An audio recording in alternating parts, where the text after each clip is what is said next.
"You'll die alone," my daughter said, taking my grandkids away. She was wrong. When my daughter looked me in the eyes and told me I would die alone, forgotten, without ever seeing my grandchildren again, I didn't argue. I didn't cry. I simply nodded, walked to my car, and drove home in complete silence. 3 months later, she was begging me to answer her calls. 6 months after that, she learned exactly what happens when you weaponize children against the man who built everything you have.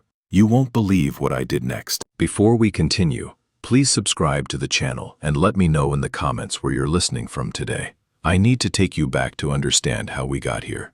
Back to the days when I thought family meant something unbreakable. My name is Harold Peterson. I'm 64 years old, and for 41 of those years, I worked as a contractor in Portland, Oregon. Started with nothing but a borrowed truck and a toolbox my father left me when he passed. By the time I was 45, Peterson Construction employed over 60 people. We built schools, hospitals, apartment complexes. I shook hands with mayors and signed contracts worth millions. But none of that mattered as much as Tuesday dinners. Every Tuesday for 15 years, my daughter Karen and her family came to my house for dinner. It started when she married Daniel, back in 2009. They were young, broke, barely scraping by on his salary as a junior accountant. I remember Karen calling me 3 days after the wedding, her voice small and embarrassed. "Dad, we can't afford groceries this week. Daniel's paycheck doesn't come until Friday." I drove to their apartment that night with 4 bags of food and a check for $500. "Consider it a late wedding present," I told her, pressing the money into her hand. She cried, hugged me so tight I could barely breathe. "I don't know what we'd do without you, Daddy." Those words. God, those words haunted me for years afterward. The Tuesday dinners became our tradition. Every week, I'd cook my late wife Eleanor's recipes. Pot roast with root vegetables. Chicken cacciatore with homemade pasta. Beef stroganoff that simmered for 4 hours until the meat fell apart at the touch of a fork. Karen would bring the kids, first just Emily in 2011, then Marcus in 2014. Daniel would arrive straight from work, loosening his tie as he walked through my door, already reaching for the beer I kept stocked specifically for him. "Harold, you're a lifesaver," he'd say every single week. I don't know how you do it. I did it because I love them. Because after Eleanor died in 2008, those Tuesday dinners were the only thing keeping me tethered to something resembling a normal life. The silence of my house was suffocating. 4,000 square feet of emptiness that echoed with memories of a woman I'd loved for 37 years. The kids made it bearable. Emily was a shy child with Eleanor's eyes, the same shade of green that had stopped my heart at a church picnic in 1971. She'd crawl into my lap after dinner and ask me to read her stories, her small fingers tracing the pictures while I did the voices. The witch was always scratchy and mean. The princess was always brave. "Grandpa does the best voices," she'd tell Karen solemnly, "better than the audiobooks." Marcus was different, loud, energetic, constantly in motion. He'd drag me outside to throw a football in the backyard, even in January, when the Portland rain turned my lawn into a mud pit. By the time he was 6, he could spiral the ball 20 yards. I bought him his first real football, a Wilson official NFL game ball, for his 7th birthday. "I'm gonna be a quarterback, Grandpa," he announced, clutching that ball like it was made of gold. "And you're gonna watch me in the Super Bowl. I wouldn't miss it for the world, buddy."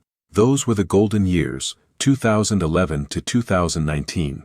8 years of Tuesday dinners, birthday parties, Christmas mornings, summer barbecues. 8 years of watching my grandchildren grow from toddlers into actual people with personalities and dreams and futures I couldn't wait to see unfold. I funded most of it, though I tried not to keep score back then. When Karen and Daniel wanted to buy their first house in 2013, the bank turned them down. Credit score too low, not enough savings for a down payment.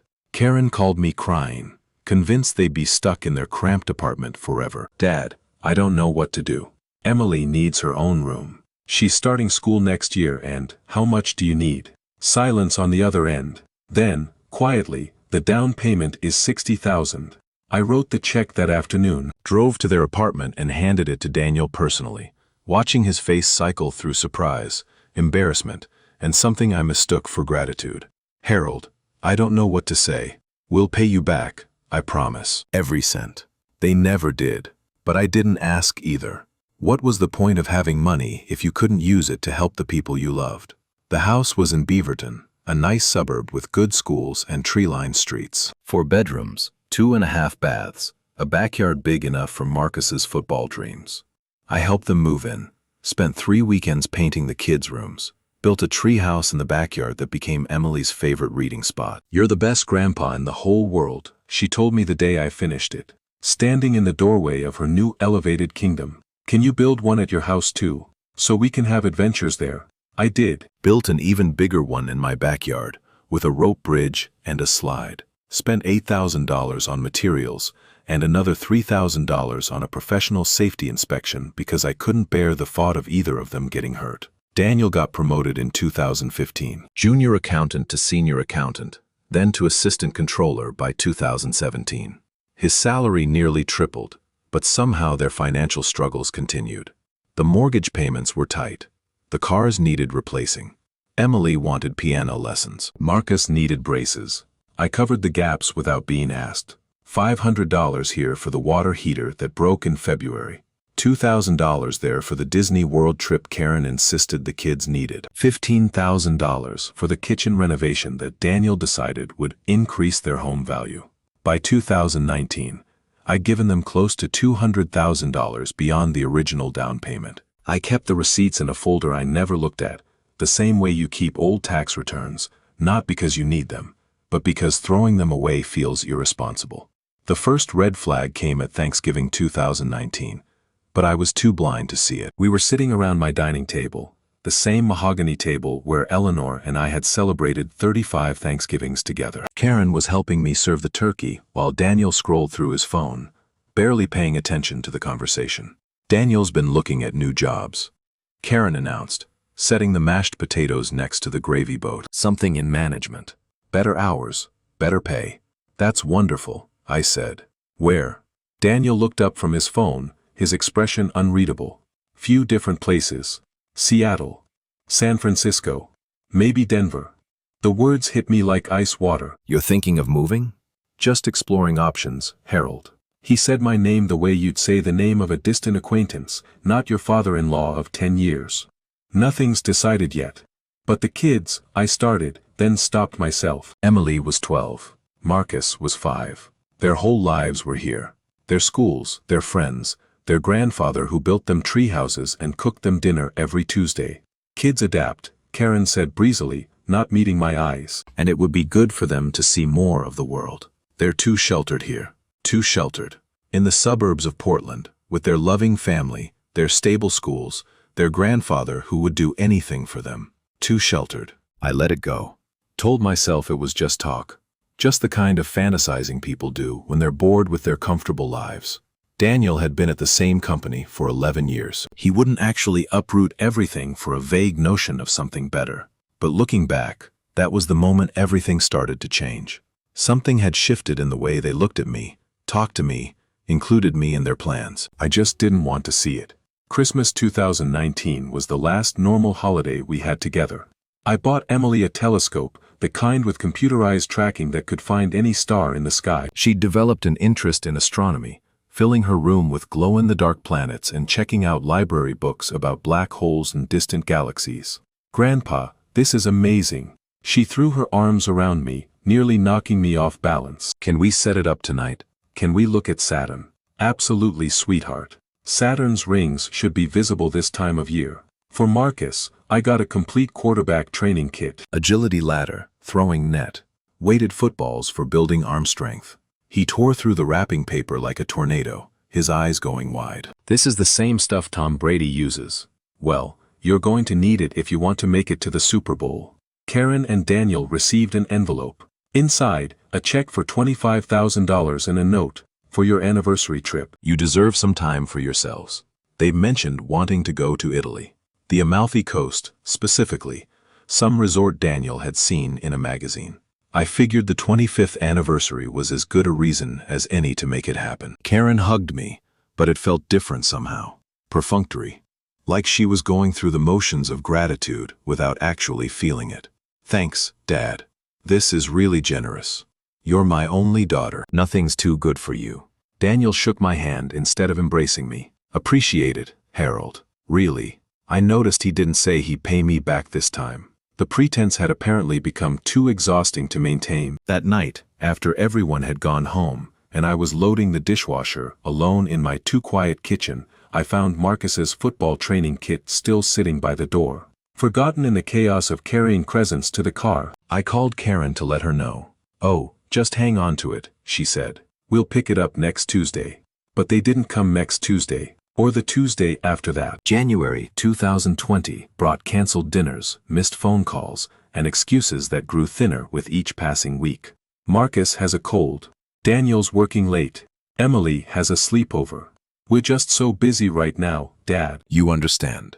I understood. I understood that something had broken between us. Some invisible thread that had held our family together through Eleanor's death and financial struggles, and all the ordinary difficulties of life. I just didn't understand why. The pandemic gave them the perfect excuse to stop trying entirely. When COVID shut everything down in March 2020, Karen called to tell me we needed to pause our Tuesday dinners. "It's just too risky, Dad. You're in the vulnerable age group. We'd never forgive ourselves if something happened to you. I could wear a mask. We could eat outside. I haven't seen the kids in 6 weeks, Karen. It's not safe." Her voice was firm, final. "We'll do video calls instead. It'll be almost like being there." It wasn't. It wasn't anything like being there.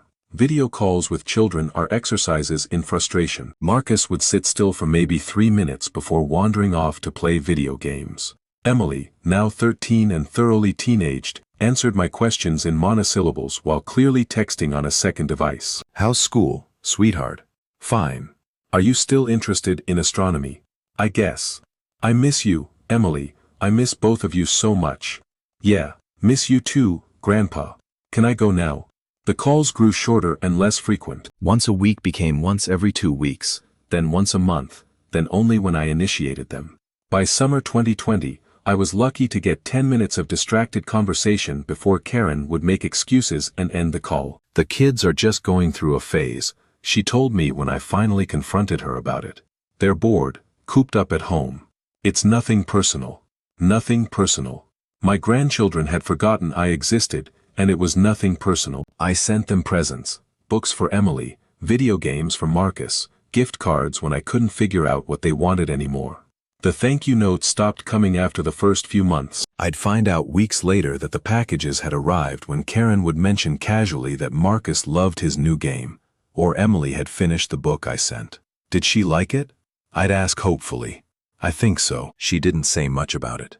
The distance grew like a cancer, slow and insidious, eating away at everything I thought I knew about my family. I tried to ignore it, told myself it was just the pandemic, just the stress of lockdown, just a temporary disruption to our normal lives. I was wrong, but I didn't find out how wrong until September 2021, when Karen finally told me the truth about what had been happening behind my back for almost 2 years. And what she said would change everything. September 2021 arrived wrapped in Portland's first autumn rain, the kind that turns the sky gray for months and makes you forget the sun ever existed. I'd grown used to the silence of my house by then. The emptiness that Eleanor's death had carved out and my family's absence had deepened into something cavernous. Tuesday dinners were a distant memory. Video calls had dwindled to birthday obligations. I saw my grandchildren's faces more often in the framed photos on my mantle than in real life. But I still had hope. Foolish, stubborn hope that once the pandemic truly ended, once life returned to normal, my family would come back to me. Karen would walk through my door with the kids, apologize for the distance, and we'd pick up where we left off. That hope died on September 14, 2021, at exactly 3:47 in the afternoon. I remember the time because I was watching the clock, waiting for a contractor to call me back about a small job I'd taken on to keep myself busy. Retirement didn't suit me. Too many hours to fill with nothing but memories and regret. My phone rang, but it wasn't the contractor. It was Karen. "Dad, we need to talk. Can I come over?" Something in her voice made my stomach tighten. Not the casual tone of our recent conversations, the ones where she'd rush through updates about the kids while clearly wanting to be anywhere else. This was different, deliberate, rehearsed. "Of course, Sweetheart, is everything okay? I'll be there in 20 minutes. She hung up without saying goodbye. I spent those 20 minutes trying to convince myself it was good news. Maybe they'd reconsidered the move to Seattle. Maybe she wanted to restart our Tuesday dinners, now that vaccines had made gatherings safe again. Maybe, just maybe, she'd finally realized how much her absence had cost me. Karen pulled into my driveway at 4:07, driving the new BMW SUV I'd noticed in her Instagram photos last month. $62,000 worth of German engineering that I certainly hadn't helped pay for. Daniel's promotions must have been more lucrative than I'd realized. I opened the door before she could knock, trying to read her expression. She'd always been easy to read as a child, every emotion written plainly on her face. But the woman standing on my porch was a stranger wearing my daughter's features. Come in, come in. Can I get you something? Coffee? Tea? I made Eleanor's lemon bars this morning, the ones you used to. I can't stay long. She brushed past me into the living room, perching on the edge of the couch like she was afraid to get comfortable. Daniel's expecting me back for dinner. I sat in my armchair across from her, the same chair where I'd read bedtime stories to Emily, where Marcus had climbed into my lap to watch football games. The distance between us felt insurmountable, even though we were only 6 feet apart. What's going on, Karen? You're scaring me. She took a deep breath, the kind of breath people take before delivering bad news, before saying words they've practiced in the mirror. Dad, Daniel got the job, the one in Seattle.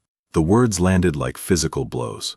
Seattle, 200 miles away. A 3-hour drive without traffic, longer in the rain that plagued the Pacific Northwest 8 months out of 12. When? My voice came out hoarse. We accepted last month. We've been looking at houses, getting the kids enrolled in new schools. She paused. We move in 6 weeks. Last month. They'd known for a month and hadn't told me. Had let me send birthday money to Marcus. Had accepted my offer to take the kids to the Science Museum. Had made vague promises about getting together soon, while knowing they were leaving. Why didn't you tell me sooner? Karen's jaw tightened. Because I knew you'd react like this. Make it about you. Make us feel guilty for wanting a better life. A better life. Karen, your life here is wonderful. The kids are happy. Daniel's career is thriving. You have family who loves you. Family who loves us. She laughed, but there was no humor in it. Dad, do you even hear yourself? You think showing up with checkbooks and casseroles is the same as actual love? I felt like I'd been slapped. What are you talking about? I've given you everything. The down payment on your house, the renovations, the vacations, the... Exactly. She cut me off, her voice rising. You've given us things, money, stuff, and you've kept score of every single dollar, haven't you? Made us feel like we owe you something for the rest of our lives. I've never asked you to pay me back. Not once. You don't have to ask, Dad. It's in the way you look at us. The way you bring up that time I helped with the down payment, or the kitchen I paid for. You think we don't notice. You think the kids don't feel it. The kids. My grandchildren. She was telling me that Emily and Marcus felt burdened by my love, suffocated by my generosity. That's not true, I said quietly. I've never made them feel that way. Really? Karen pulled out her phone, scrolled through something. Last Christmas, you told Marcus that the training kit you bought him cost $800. You said, and I quote, "That's more than my first car." He told Emily he felt bad using it because he knew how expensive it was. I remembered saying that. I'd meant it as a joke, a way to show him how special the gift was. But hearing it repeated back to me, stripped of context and warmth, it sounded different. Manipulative. Guilt-inducing. That's not fair. You're taking it out of. And Emily.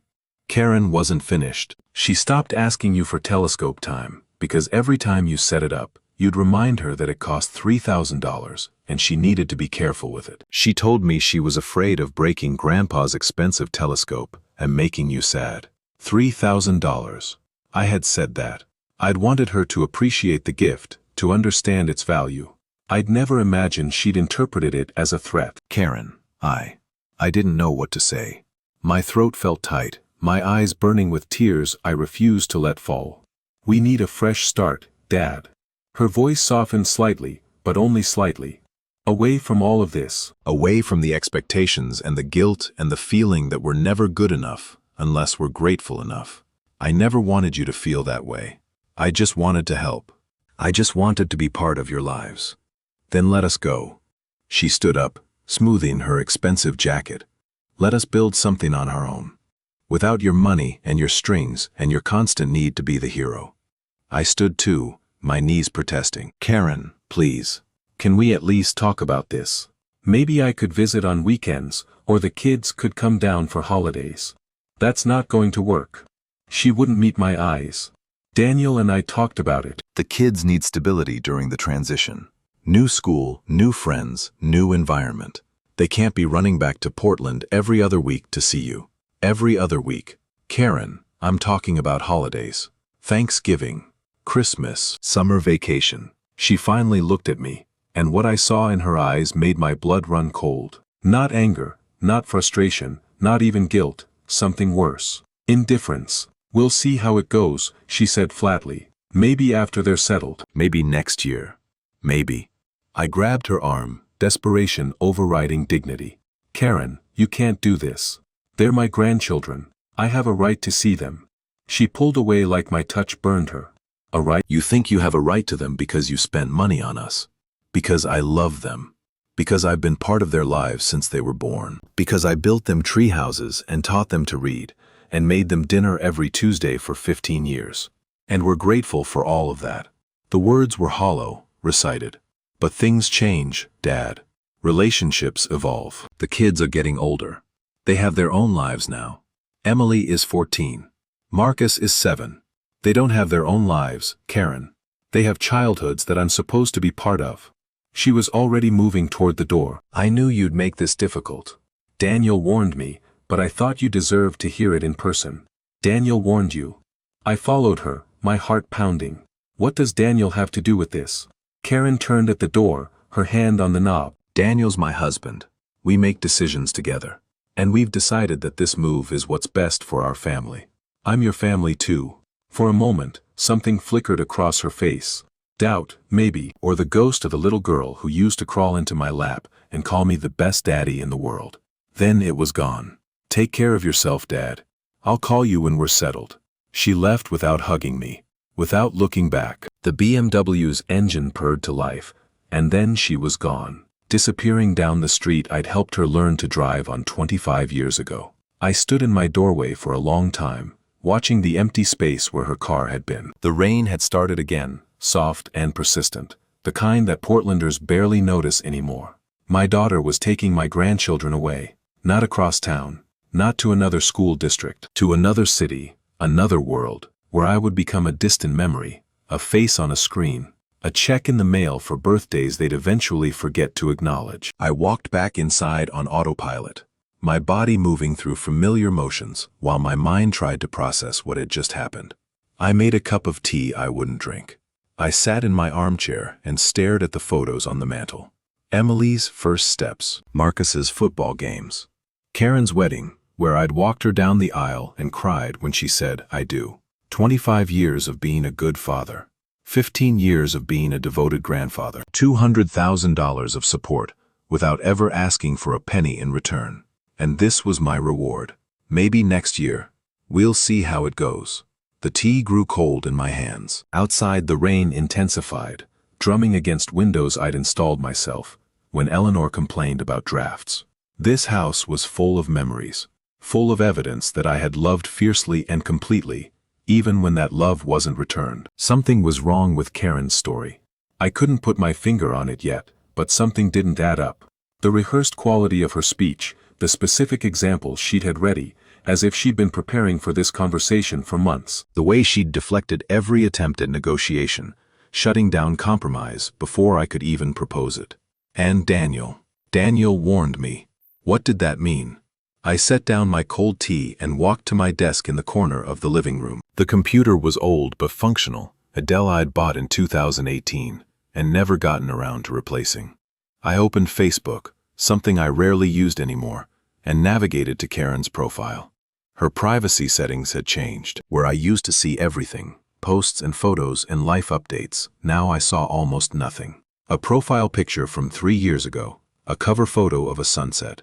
No recent posts visible to me. I tried Daniel's profile.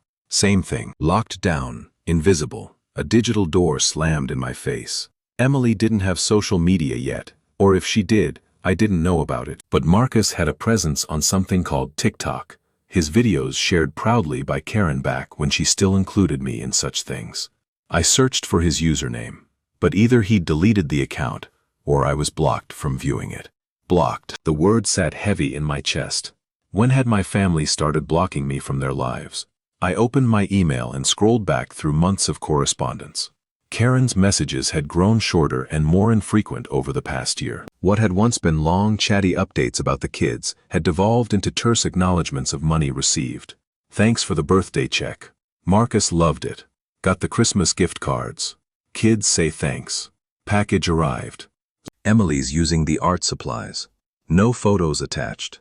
No details about how they were really using the gifts. No invitations to video calls or weekend visits. Just transactions, cold and impersonal, like I was a vendor they were forced to do business with. I kept scrolling, looking for something I couldn't name, a clue, an explanation, a moment when things had shifted from strained to hostile. I found it in August 2020, an email from Karen I'd somehow missed, buried in a thread about Marcus's birthday plans. I must have skimmed it at the time, distracted by the pandemic chaos. Dad, Daniel's parents offered to help with the college funds for the kids. They're setting up 529 accounts and contributing $10,000 each to start. I know you've mentioned wanting to do something similar, but I think we're covered now. The Hendersons are very generous, and they understand that we need to be independent. Hope you're staying safe and healthy. Karen, the Hendersons, Daniel's parents, who I'd met exactly 4 times in 15 years, who lived in Florida and sent cards on holidays, but had never, to my knowledge, contributed a dime to Karen and Daniel's household, who had certainly never built tree houses, or cooked Tuesday dinners, or covered mortgage payments when times were tight. And now they were very generous and helping with college funds, while I needed to understand that my family needed to be independent. Independent from me. I read the email again, then a third time. The message was clear, even if the words were polite. My money was no longer welcome. My involvement was being phased out, replaced by Daniel's parents, who apparently offered help without the burden of actually being present. I thought back to Karen's accusations, keeping score, making them feel guilty, reminding them of every dollar spent. Had I done those things? Had I really made my grandchildren feel like they owed me something? Maybe. God help me, maybe I had. But that didn't explain this calculated exclusion, this systematic dismantling of my place in their lives. You didn't exile someone for being slightly tone-deaf about money. You had honest conversations. You set boundaries. You didn't pack up and move to another city while deliberately destroying every bridge behind you. Unless the money wasn't really the problem. Unless something else was going on. I picked up my phone and dialed a number I hadn't called in years. My brother Frank, who lived in Salem and kept up with extended family gossip that I usually had no interest in. Harold? He sounded surprised. Everything okay? I need to ask you something, Frank. About Karen and Daniel. A long pause. What kind of something? Have you heard anything? Through the family grapevine. Anything about them moving to Seattle or problems in their marriage or... Harold. Frank's voice was careful now, the way you'd speak to someone standing on a ledge. What's going on? Just answer the question, Frank. Please. Another pause. I could hear him breathing, weighing his options, deciding how much truth I could handle. There's been talk, he said finally. At Thanksgiving last year, when you didn't come because of COVID, Daniel's sister was there. Sarah. She said some things after a few glasses of wine. What things? That Daniel had been complaining about you for years. That he felt like Karen owed her entire loyalty to you because of the money. That he wanted to move somewhere you couldn't interfere with their family anymore. Frank exhaled heavily. I didn't tell you because I thought it was just drunk talk. Family drama. I didn't think they'd actually. They're moving in 6 weeks. Jesus, Harold. I'm sorry. Did Sarah say anything else? Anything about the kids? Frank hesitated. She said Daniel had been working on Karen for a while. Convincing her that your generosity was actually manipulation. That you were using money to control them. I don't know if that's true or... It's not true. My voice came out harder than I intended. I never tried to control anyone. I just wanted to help. I know that. But Harold, The way things look from the outside isn't always the way they are on the inside. If Daniel's been poisoning the well for years. I hung up without saying goodbye. My hands were shaking. Daniel, not financial independence. Not the kids needing stability. Daniel, who had shaken my hand and called me Harold for 15 years while secretly plotting to remove me from my daughter's life. I sat back in my chair, staring at the ceiling, trying to make sense of what I'd just learned. My son-in-law had turned my daughter against me, had used my own generosity as evidence of manipulation, had convinced her that the father who'd supported them through everything was actually a threat to their family. And in 6 weeks, he'd be taking my grandchildren to Seattle, where I'd slowly fade from their memories like a photograph left in the sun. Unless I did something about it. The thought arrived quietly, almost casually, but once it was there, I couldn't shake it loose. I wasn't going to sit here and let this happen. I wasn't going to watch my family disappear into the distance, while Daniel Henderson congratulated himself on a successful campaign. I needed more information. I needed to understand exactly what I was dealing with. And then I needed a plan. I turned back to my computer and started searching. Daniel Henderson, Seattle, accounting. The results populated slowly, my old internet connection straining under the weight of my sudden need for answers. What I found would change everything. The search results loaded slowly, each one adding another piece to a puzzle I hadn't known I was solving. Daniel Henderson, Senior Controller at Pacific Northwest Financial Services. LinkedIn profile with 847 connections, and a headline that read Driving Excellence Through Strategic Financial Leadership. His profile photo showed him smiling in a way I'd never seen in person. Confident and polished, the kind of smile that sold trust to people who didn't know better. I scrolled through his activity. Posts about leadership, articles about corporate culture, congratulatory comments on colleagues' promotions. Nothing unusual for a man in his position. Nothing that explained why he'd spent years turning my daughter against me. But then I clicked on his job history. Pacific Northwest Financial Services, Senior Controller, 2019 to present. Morrison & Associates, Controller, 2016 to 2019. Henderson Family Trust, Financial Advisor, 2012 to 2016. Henderson Family Trust. I'd never heard of it. Daniel had always told us he'd started at Morrison & Associates straight out of business school, working his way up from junior accountant. The humble beginning story that made his current success seem earned rather than inherited. I opened a new tab and searched for Henderson Family Trust. The results were sparse, mostly legal filings and business registrations. But one link caught my attention.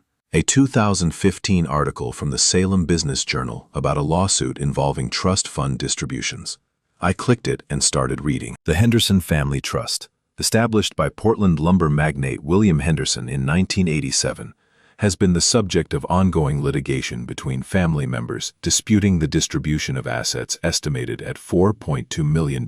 Daniel Henderson, grandson of the trust's founder, filed suit in January, claiming that trust administrators had improperly withheld distributions owed to him under the terms of his grandfather's will. $4.2 million. Daniel's family had a trust worth $4.2 million, and he'd spent 15 years letting me believe they were struggling financially. Letting me cover down payments, and kitchen renovations, and Disney World vacations. While his family sat on a fortune, I kept reading. The lawsuit was settled in 2016, with Daniel Henderson receiving a reported $890,000 in back distributions plus ongoing quarterly payments from the trust's investment income. Terms of the settlement were sealed, but sources close to the family estimate Daniel's total inheritance at approximately $1.4 million over the next 20 years. $890,000. In 2016, Daniel Henderson had received nearly $1 million while I was taking out a second mortgage to cover their property taxes. My hands trembled as I reached for my phone. I needed to think. I needed to understand what this meant. The math wasn't complicated. Daniel had received his settlement in 2016. That same year, he'd asked me for $15,000 for the kitchen renovation because money was tight and they couldn't afford the contractor's quote. I'd given it to him without question, grateful to help, proud to be the kind of father-in-law who could make his daughter's dreams come true. He'd taken my money while sitting on almost $1 million of his own. But why? Why would someone with that kind of wealth continue accepting handouts from their wife's father? Why maintain the pretense of financial struggle when you could easily afford your own kitchen, your own vacations, your own life? The answer came to me slowly, like dawn breaking over a landscape I'd never really examined. Control. As long as Daniel pretended to need my money, he could document every dollar I gave them. Every check, every transfer, every generous impulse became evidence in a case he was building. See how Harold tries to buy our loyalty. See how he uses money to keep us dependent. See how he can't let us stand on our own feet. He'd been playing a long game. Years of accepting my help while secretly resenting it. Years of whispering in Karen's ear that her father's love came with strings attached. Years of waiting for the right moment to cut those strings and walk away with everything I'd given them. The house. I'd put $60,000 toward their down payment. But whose name was on the deed? I searched the Beaverton property records, my old contractor's knowledge of public databases proving useful for once. The results loaded after an agonizing 30 seconds. Property address: 4847 Meadowbrook Lane, Beaverton, OR 97005. Owner: Daniel R. Henderson and Karen M. Henderson. Purchase price: $425,000. Down payment: $85,000. Mortgage holder: First National Bank of Oregon. $85,000. They put down $85,000 on a house I'd been told cost $60,000 to enter. My contribution was $60,000, which meant Daniel had added $25,000 of his own money, probably from his trust fund settlement. But here was the crucial detail. Both their names were on the deed. In Oregon, that meant they owned the property as tenants by entirety. If they divorced, Karen would get half. If Daniel died, Karen would get everything. But if they simply sold the house and moved to Seattle, they'd split the equity equally. Current market value for homes in that neighborhood was around $650,000, minus the remaining mortgage balance of approximately $280,000 that left $370,000 in equity. My $60,000 contribution, plus 8 years of appreciation, had turned into $185,000 for each of them. Not bad for an investment I'd made out of pure love. I pushed back from my desk and walked to the kitchen, my head spinning with numbers and implications. The kettle went on automatically, muscle memory taking over while my conscious mind tried to process what I'd discovered. Daniel Henderson was not a struggling accountant who needed his father-in-law's help. He was a trust fund recipient who had systematically exploited my generosity while building a case to paint me as a controlling manipulator. Every dollar I'd given them was a weapon he'd stored in his arsenal, waiting for the day when he'd finally convinced Karen to cut me out entirely. And it had worked. She'd stood in my living room and accused me of keeping score, of making the kids feel guilty, of using money to control their lives. She'd repeated his talking points like a script she'd memorized, never questioning where those ideas had come from. The kettle whistled. I poured water over a tea bag I wouldn't remember selecting, watching the brown tendrils curl through the clear liquid like smoke signals from a dying fire. What else had he lied about? I carried my tea back to the computer and started a new search. Daniel Henderson, Seattle, new job. The results were immediate and illuminating. A press release from 3 weeks ago. Cascadia Investment Group welcomes Daniel Henderson as Chief Financial Officer. Chief Financial Officer, not a lateral move for better hours like Karen had implied. A massive promotion to the C-suite of a major investment firm. Base salary almost certainly north of $300,000, plus bonuses, plus stock options, plus the kind of golden parachute that made executives feel invincible. Daniel wasn't moving to Seattle to escape my influence.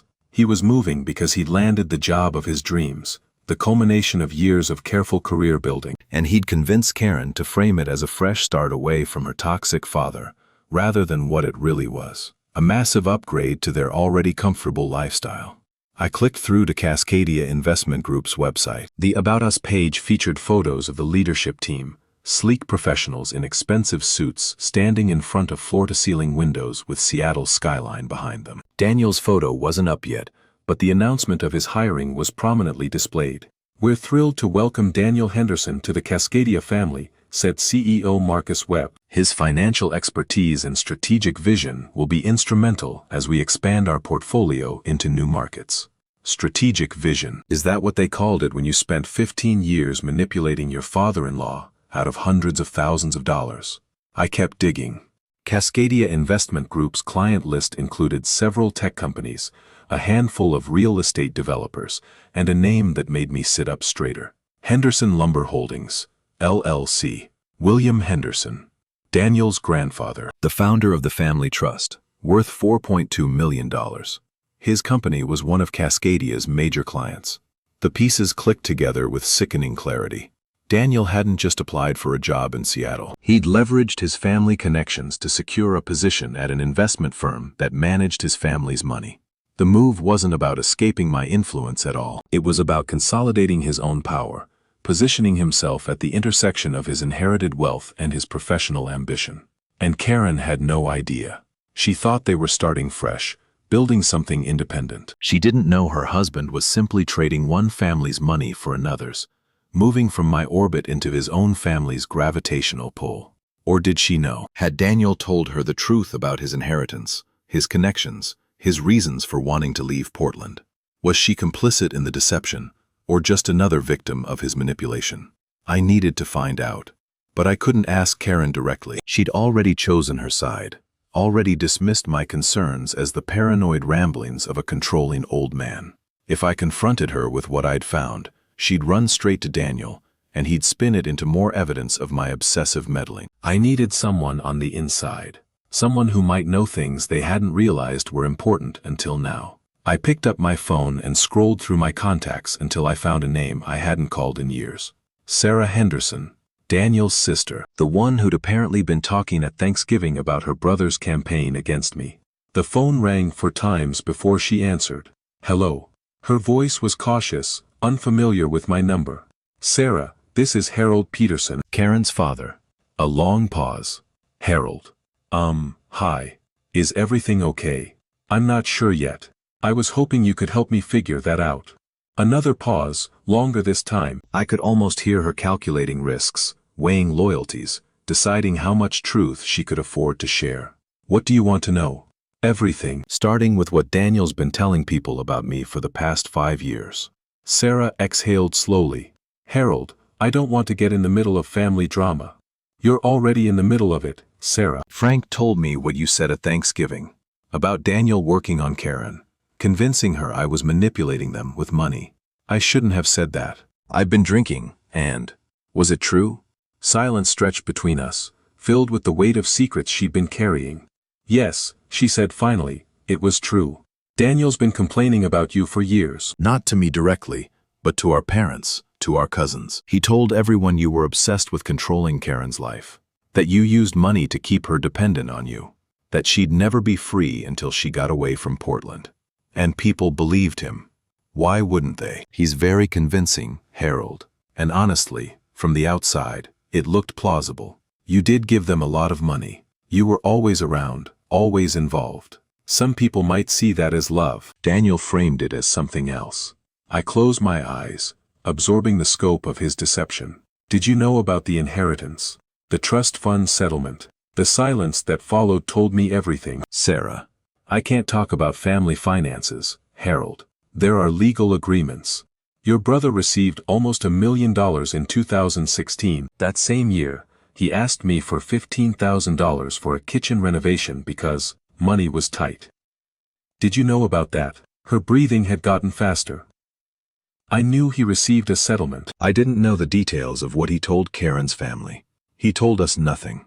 For 15 years, he let us believe he was struggling. He took my money, hundreds of thousands of dollars, while sitting on an inheritance he never mentioned. And now he's moving to Seattle to work for a firm that manages his family's investments. And he's convinced my daughter that I'm the manipulator. Harold, I'm sorry. I really am. But I can't. Did you know about the Seattle job? About Cascadia? Another pause. When she spoke again, her voice was barely above a whisper. Our Uncle Marcus is CEO of Cascadia. It's a family company, Harold. Daniel didn't apply for a job, he was invited. Family company. Of course it was. Daniel Henderson had spent his entire adult life pretending to be self-made while riding the coattails of inherited wealth and family connections. And he'd used my genuine generosity as a smokescreen to hide his own dependence on mommy and daddy's money. One more question, Sarah.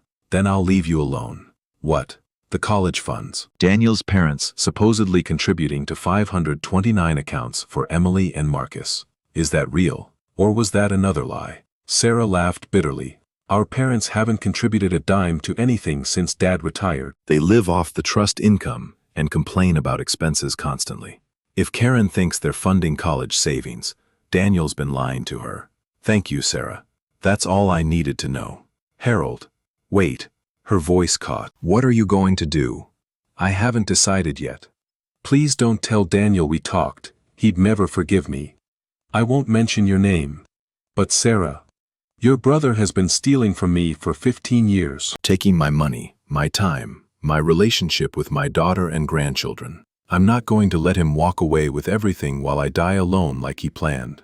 I hung up before she could respond. The tea had gone cold again. Outside, the rain had intensified, drumming against windows that suddenly felt like prison bars.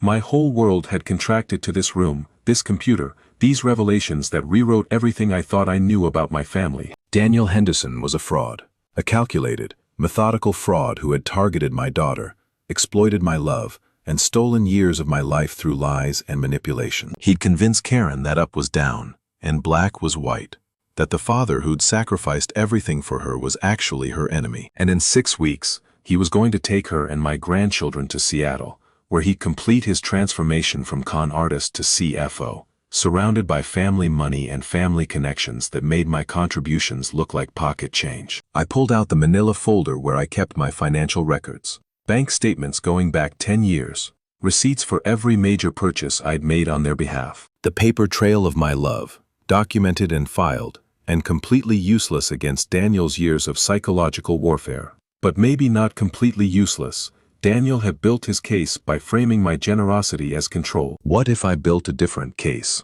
What if I documented not just what I'd given, but what he'd hidden? The trust fund settlement, the family connections to Cascadia, the lie about his parents' college contributions, the $25,000 he'd added to the down payment without telling Karen where it came from. The truth was on my side. I just needed to find a way to make Karen see it. I opened a new document on my computer and started typing. Names, dates, amounts, sources. Everything I discovered in the past 3 hours, organized into a timeline that told a very different story than the one Daniel had been selling. This wasn't about revenge, not yet. This was about information, about understanding the full scope of what I was dealing with before I decided how to respond. Because I was going to respond. I wasn't going to let Daniel Henderson steal my family and walk away clean. I wasn't going to spend my remaining years wondering what happened to Emily and Marcus, watching them grow up through social media posts I probably couldn't even see anymore. I was going to fight. But first, I needed to know exactly what I was fighting. And that meant digging deeper into Daniel Henderson's carefully constructed life until I found the cracks he'd worked so hard to hide. The clock on my wall showed 11:47 p.m. I'd been researching for 7 hours straight, and I was just getting started. Tomorrow, I'd make some calls, talk to some people, start building a case that even Karen couldn't dismiss. But tonight, I had one more search to run, one more thread to pull. I typed Daniel Henderson and Portland and lawsuit into the search bar and hit enter. The results that loaded would keep me awake until dawn. The search results materialized like ghosts emerging from fog. 3 entries, all from 2014, all involving Daniel Henderson and the state of Oregon. The first was a civil court filing, Henderson versus Morrison and Associates, a wrongful termination lawsuit that had been settled out of court for an undisclosed sum. Daniel had been fired from his first real accounting job, not promoted out of it like he'd always claimed. I clicked through to the court documents, public records that anyone could access if they knew where to look. The complaint alleged that Daniel Henderson had been terminated after an internal audit revealed irregularities in client billing practices. He'd countersued claiming defamation and wrongful termination, arguing that he'd been scapegoated for problems created by senior management. The case settled in March 2014. 6 months later, Daniel started at Morrison and Associates competitor, the firm that would eventually promote him to controller. The job history on his LinkedIn made it look like a natural career progression. The court records told a different story. My son-in-law had been fired for billing irregularities, financial misconduct at worst, gross incompetence at best. And he'd hidden it from everyone, including the daughter of the man bankrolling his supposedly struggling household. The second search result was more troubling. A 2014 police report from Lake Oswego. Domestic disturbance at 847 Willow Creek Drive. Officers responded to a noise complaint from neighbors at 11:23 p.m. on a Saturday night. The report was sparse on details, but one line stood out.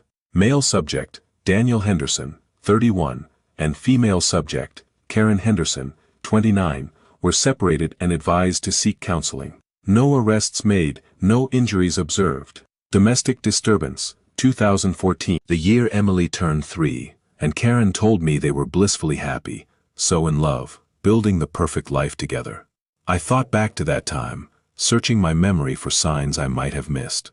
Karen had seemed tired that year, stressed. She'd blamed it on motherhood, on the exhaustion of raising a toddler while Daniel worked long hours.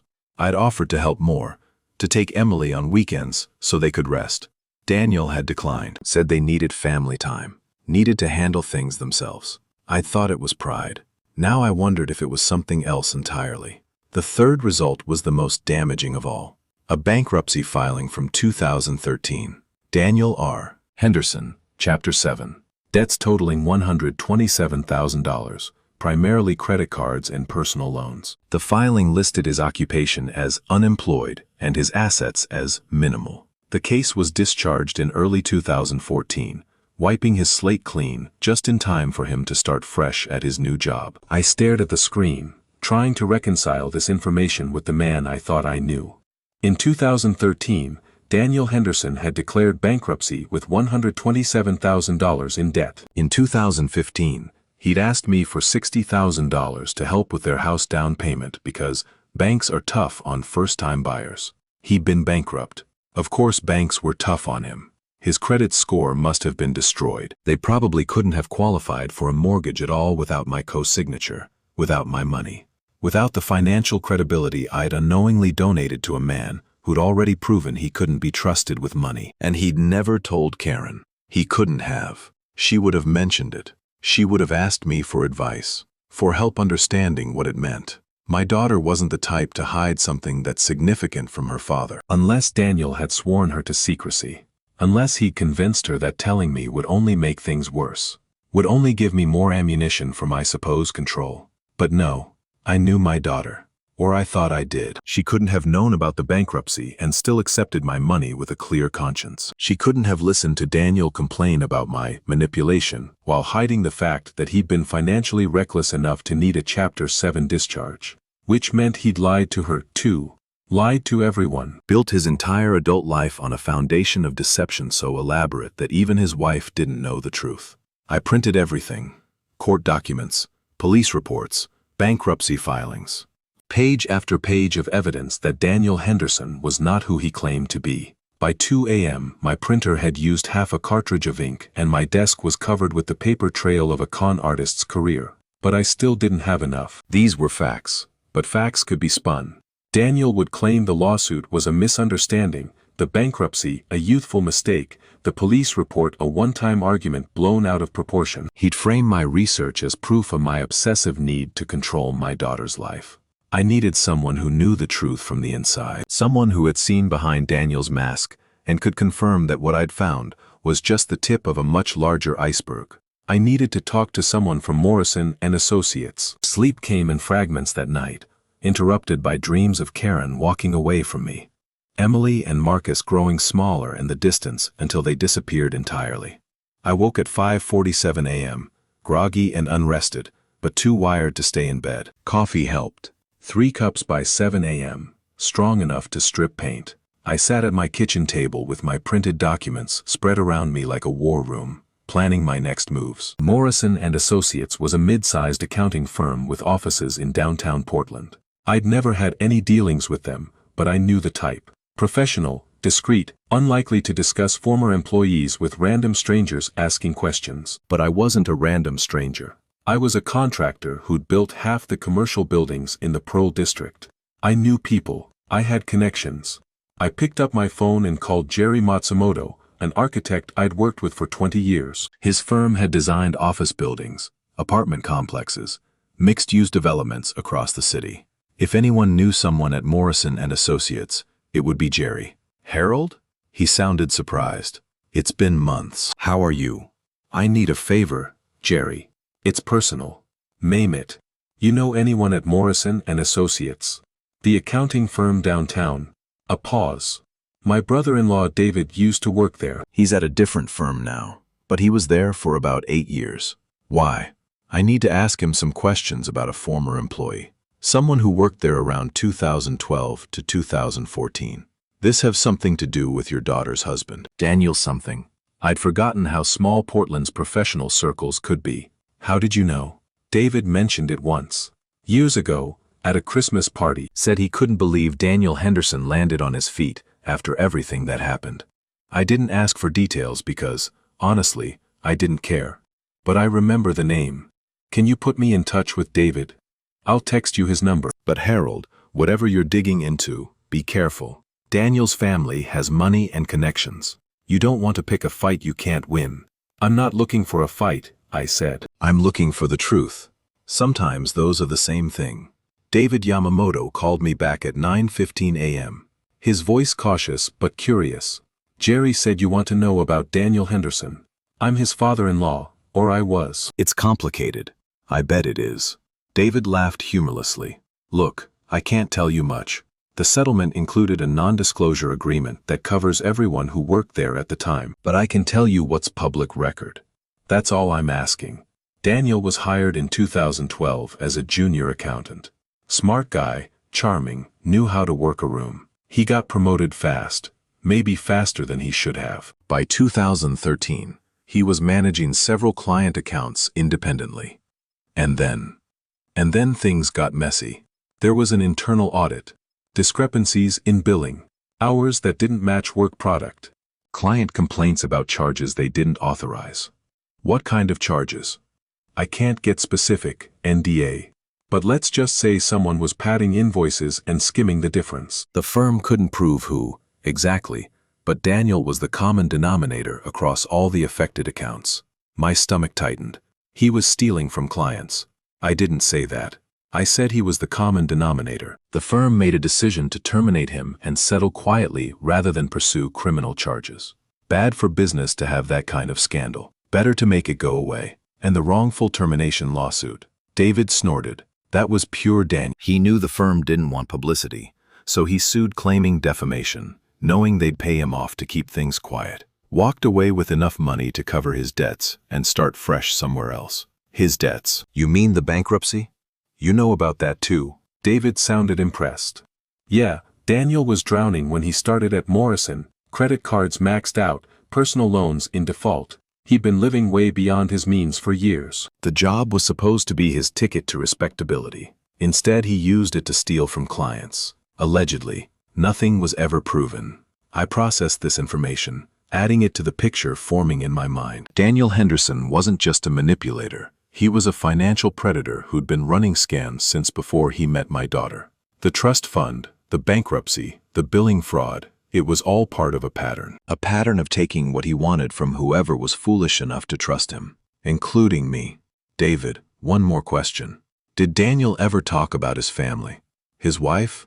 He wasn't married when he worked at Morrison, but he talked about a girlfriend, Karen something. Said her father was loaded, owned a construction company. He used to joke about it. David paused. Actually, joke isn't the right word. It was more like planning, like he was calculating something. Calculating what? His future, I guess. He'd say things like, Karen's dad is going to set us up for life, or, once I'm in with the Petersons, I'll never have to worry about money again. We all thought he was just being arrogant. Turns out he was being honest. The words hit me like a physical blow. Set us up for life. In with the Petersons. Daniel had targeted Karen from the beginning. Had seen her as a path to my money, my stability, my willingness to help family no matter the cost. Our entire relationship, Karen's entire marriage, had been a long con, and I'd been the mark. Thank you, David. This has been very helpful. Harold, wait. What are you going to do with this information? I don't know yet, but whatever it is, Daniel Henderson isn't going to see it coming. I spent the rest of the morning organizing my evidence into a coherent narrative. Timeline of deception, I labeled the folder. Starting in 2012 when Daniel targeted my daughter, through 2014 when he was fired for fraud and declared bankruptcy, to 2016 when he received his trust fund settlement while still taking my money, to 2021 when he finally convinced Karen to cut me out. Entirely. 9 years of lies. 9 years of my money flowing into a household run by a man who'd never needed it, who'd used my generosity to fund his lifestyle while plotting to paint me as the villain. But I was still missing something. The final piece that would make Karen see the truth. She'd dismissed my concerns as paranoia. She'd repeated Daniel's talking points about money and control. If I showed up with documents about his bankruptcy and fraud allegations, she'd assume I'd gone digging because I couldn't accept their decision to move. She'd see it as proof that Daniel was right about me. I needed evidence she couldn't explain away. Evidence that Daniel had been lying to her directly, not just to me. The 529 accounts. Sarah had said Daniel's parents weren't contributing to college funds, despite what Karen believed. If I could prove that Daniel had invented a fictional generosity from his family to justify rejecting mine, Karen might finally question the rest of his story. But how? College savings accounts were private. I couldn't access them without Karen's permission, and she wasn't about to give that to me. Unless I didn't need to access the accounts themselves. Unless I just needed to prove that Daniel's parents couldn't have contributed what he claimed. I pulled out my phone and searched for Robert and Margaret Henderson, Daniel's parents. They lived in Sarasota, Florida, in a retirement community called Palm Gardens. Social Security records were private, but property records weren't. Their condo had been purchased in 2018 for $285,000. Current mortgage balance, according to public records, $198,000. They'd put down less than $90,000 on a retirement home in one of the most expensive markets in Florida. Not exactly the behavior of people who could afford to contribute $20,000 to their grandchildren's college funds. I kept digging. Robert Henderson had retired from a middle management position at an insurance company in 2015. His LinkedIn profile, which he apparently updated regularly despite being 71 years old, showed no indication of wealth or investment activity. Margaret's Facebook page was public, filled with posts about budget travel tips and coupons for restaurants. These were not wealthy people. They were comfortable retirees living on fixed incomes, stretching Social Security and modest pensions to cover their Florida lifestyle. The idea that they'd casually contributed $20,000 to college savings while carrying a $198,000 mortgage was laughable. Daniel had lied, invented a fictional version of his parents who could replace my financial role in Karen's life. Told her that the Hendersons were very generous when they could barely afford their own retirement. But I needed proof, something concrete that Karen couldn't dismiss. I found it in Margaret Henderson's Facebook posts from August 2020. The same month Karen had emailed me about Daniel's parents setting up 529 accounts. Margaret had posted a photo of herself and Robert at a restaurant, celebrating their 45th anniversary. The caption read, "So blessed to be together after all these years. Had to save for months to afford this dinner, but Robert is worth every penny. Saved for months. For a dinner." These were people counting pennies, not people writing $10,000 checks for their grandchildren's education. I screenshot the post and added it to my folder. Then I kept scrolling through Margaret's timeline, looking for anything else that contradicted Daniel's narrative. I found more than I expected. A post from September 2020. Had to tell Danny we can't help with the new car. Fixed income is fixed. Wish we could do more for our grandbabies. A post from December 2020. Christmas was lovely but simple this year. The kids understood we couldn't do big gifts. Family is what matters. A post from March 2021. Robert's medical bills are piling up. Anyone know good resources for seniors on Medicare? Every little bit helps. Medical bills. Fixed income. Couldn't help with a car. These were not people funding college accounts. These were people struggling to make ends meet, while their son told his wife they were generously providing for the future. The evidence was overwhelming.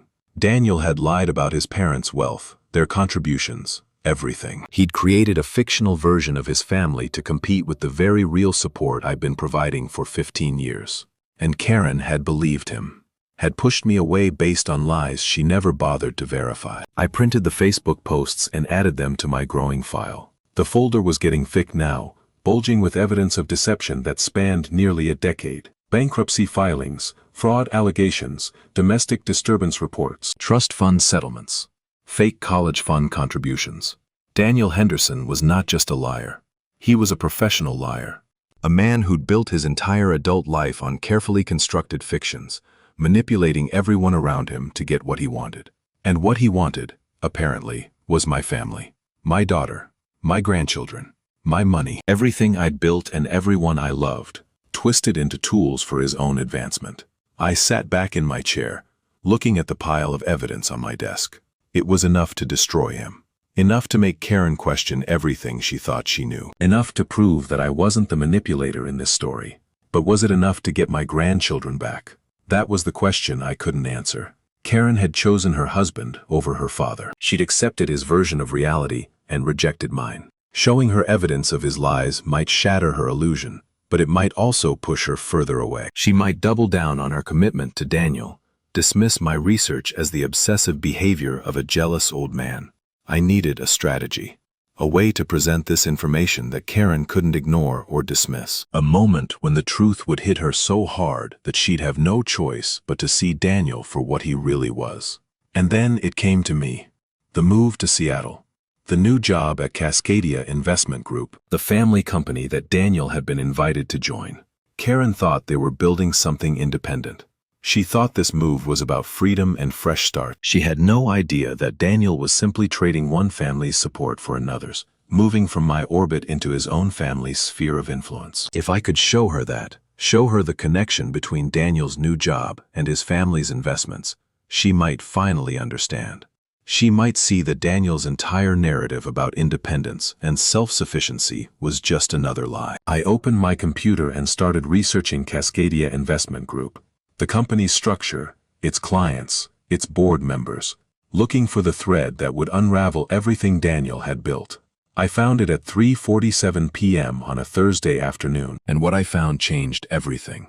Cascadia Investment Group's corporate filings were a maze of holding companies, shell corporations, and interlinked partnerships. The kind of structure that looked legitimate on the surface, but was designed to obscure ownership and confuse anyone trying to follow the money.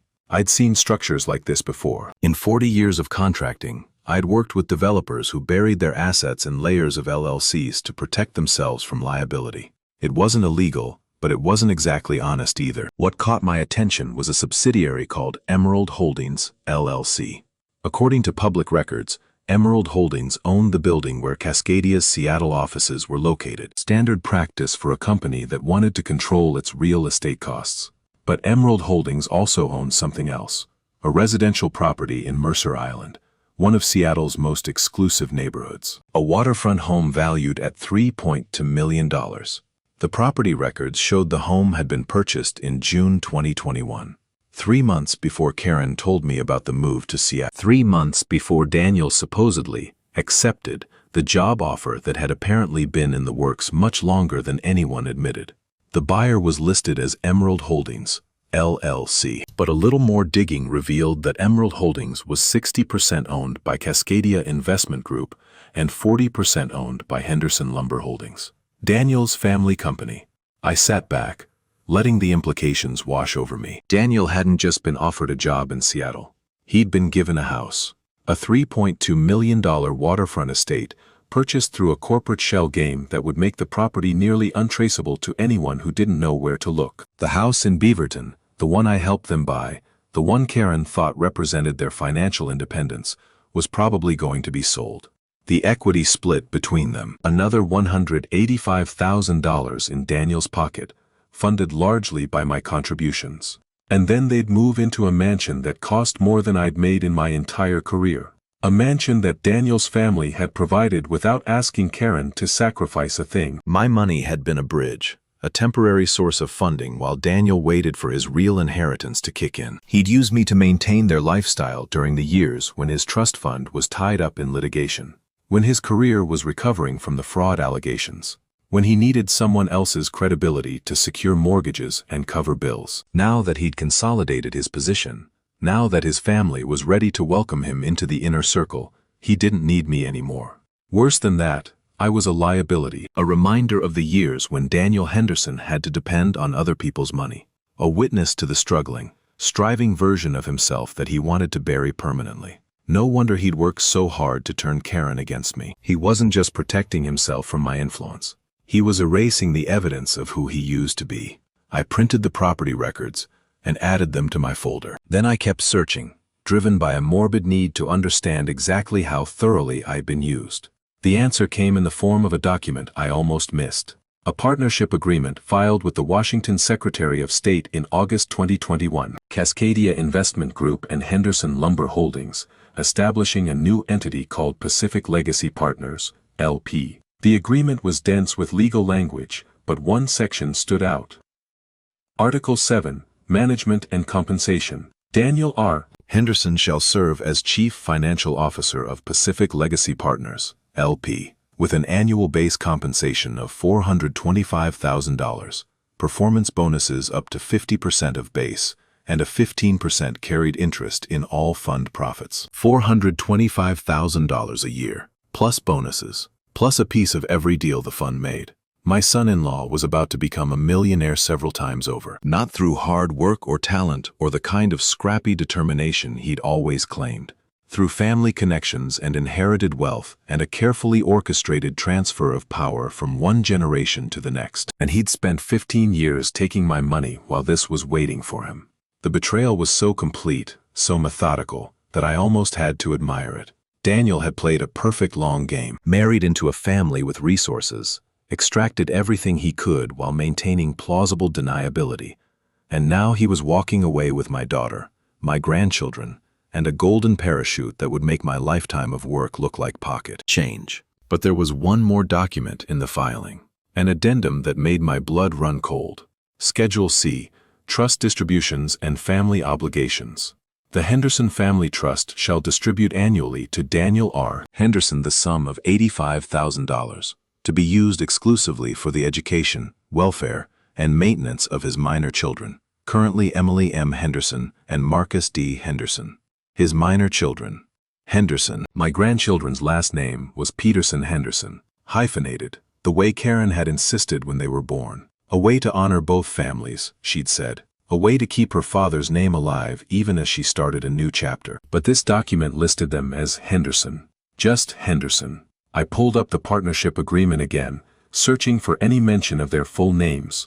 Nothing. Every reference was to the Henderson children, or Daniel Henderson's minor dependents. Maybe it was just legal shorthand. Maybe the lawyers had simplified their names for convenience. But something about it felt wrong. Deliberate. Like Daniel was already erasing the Peterson part of their identity, already preparing them for a future where their grandfather didn't exist. I needed to see more. Needed to understand what else Daniel had been planning without Karen's knowledge. The answer came from an unlikely source. Daniel's own email. I'm not proud of what I did next, but desperate times call for desperate measures, and I was more desperate than I'd ever been in my life. Daniel had a professional email address through Pacific Northwest Financial Services, his current employer. Like most corporate email systems, it had a web interface that could be accessed from any browser. And like most people who'd been using the same computer for years, Daniel had probably saved his password somewhere convenient. I called Sarah Henderson. Harold, what do you want now? I need Daniel's email password. Silence. Then, you can't be serious. I'm completely serious. I need to see what he's been planning, what he's been hiding from Karen. I don't know his password. Why would I know his password? Because you're his sister. Because you probably set up his accounts when he was too lazy to do it himself. Because family members always know more than they admit. Another long pause. I could hear her wrestling with herself, torn between loyalty to her brother and whatever conscience remained. There's a family password, she said finally, We all use variations of it. Our mother's maiden name plus the year our parents got married. Thornton 1975. Daniel adds his birth year at the end. Thornton 1975-82. Thank you, Sarah. I didn't tell you this. I don't know anything about this. And Harold, Whatever you find, don't say I helped you. She hung up. I turned to my computer and navigated to the Pacific Northwest Financial Services webmail portal. Username, dhenderson@pnwfinancial.com. Password, Thornton 1975-82. The inbox loaded slowly, hundreds of emails populating the screen. I felt sick with what I was doing, but I couldn't stop now. Not when I was so close to understanding everything. I searched for Karen's name first. Dozens of results, mostly forwarded articles and shared calendar invitations. Nothing incriminating. Then I searched for my name, Harold Peterson. The results made me forget how to breathe. The first email was dated March 2019. From Daniel to his cousin Bradley, a lawyer in Seattle. Brad, quick question about estate planning. If my father-in-law dies without updating his will, what happens to his assets? Karen is his only child, so I assume she inherits everything. But I want to make sure there aren't any surprises. He's 62 and healthy, but you never know. Also, do you know anyone who specializes in elder care disputes? Might need to explore options for limiting his involvement with the kids as he gets older. Nothing urgent, just planning ahead. D. Planning ahead. For my death. For limiting my involvement with my own grandchildren. I scrolled to the next email. June 2020. Daniel to Bradley again. Brad, following up on our conversation, Karen's father is becoming increasingly difficult. He calls constantly, wants to visit despite COVID, keeps offering money we don't need. I'm worried about his mental state and whether we might need to establish some boundaries legally. What are our options if we need to restrict his access to the kids? I know Oregon has grandparent visitation laws, but there must be ways around them. Karen agrees he's getting obsessive, her word, and we're both concerned about his influence. Let me know what you find out. D. Obsessive. Karen had called me obsessive for wanting to see my grandchildren during a pandemic, for offering help to a family I loved. And Daniel had been consulting lawyers about how to legally cut me off. The next email was from September 2020. Daniel to his father. Dad, good news. Karen finally agreed to the move. It took some work, but she understands that we need to get away from Harold's constant interference. He's been complaining about him for months now, thanks to some careful conversations I've had with her about his controlling behavior. The house in Mercer Island is perfect. Thanks for pushing Uncle Marcus to accelerate the purchase. I know it wasn't cheap, but it's worth it to finally have a home that Harold didn't pay for. Karen needs to feel like we built something ourselves, even if technically we didn't. Once we're in Seattle, I'll start the process of limiting Harold's contact with the kids. Washington's grandparent rights are weaker than Oregon's. If we can establish that he's harmful to their emotional well-being, shouldn't be hard given how desperate he acts, we can probably get a court order restricting visitation. More updates soon. D. The words blurred as tears I couldn't control streamed down my face. Daniel had been planning this for years. Not just the move, not just the job. The complete erasure of my existence from my grandchildren's lives. He'd manipulated Karen into believing I was controlling and obsessive. He'd consulted lawyers about restricting my visitation rights. He'd coordinated with his family to purchase a house specifically so Karen could feel like they'd built something themselves. Every conversation we'd had, every dinner I'd cooked, every check I'd written, every moment I'd spent believing I was part of their family, Daniel had been working behind the scenes to destroy me. And there was more. I kept scrolling, unable to stop. Each email another knife in my chest. October 2020. Daniel to Bradley. Harold's business is worth about $2 million based on what Karen told me. Once he dies, she inherits everything. We need to make sure there's no way he can cut her out, or leave the money to charity, or whatever. Can you look into ways to contest a will if he tries anything funny?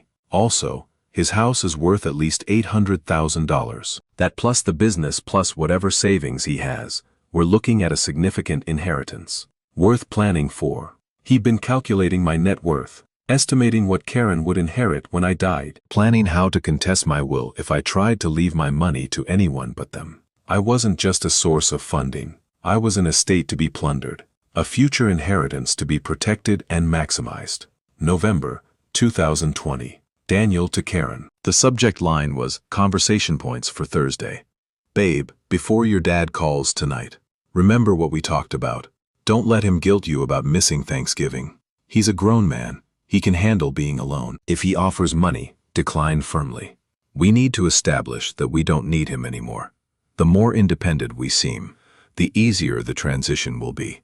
If he asks about visiting, say the kids are too busy with school. Don't give him specific dates or he'll try to plan around them. Remember, he's the one who made himself this way. You're not responsible for his loneliness. Love you. Karen had been coached. Every conversation, every excuse, every cold response, Daniel had scripted it. Had told her exactly what to say to push me away while making it seem like her own choice.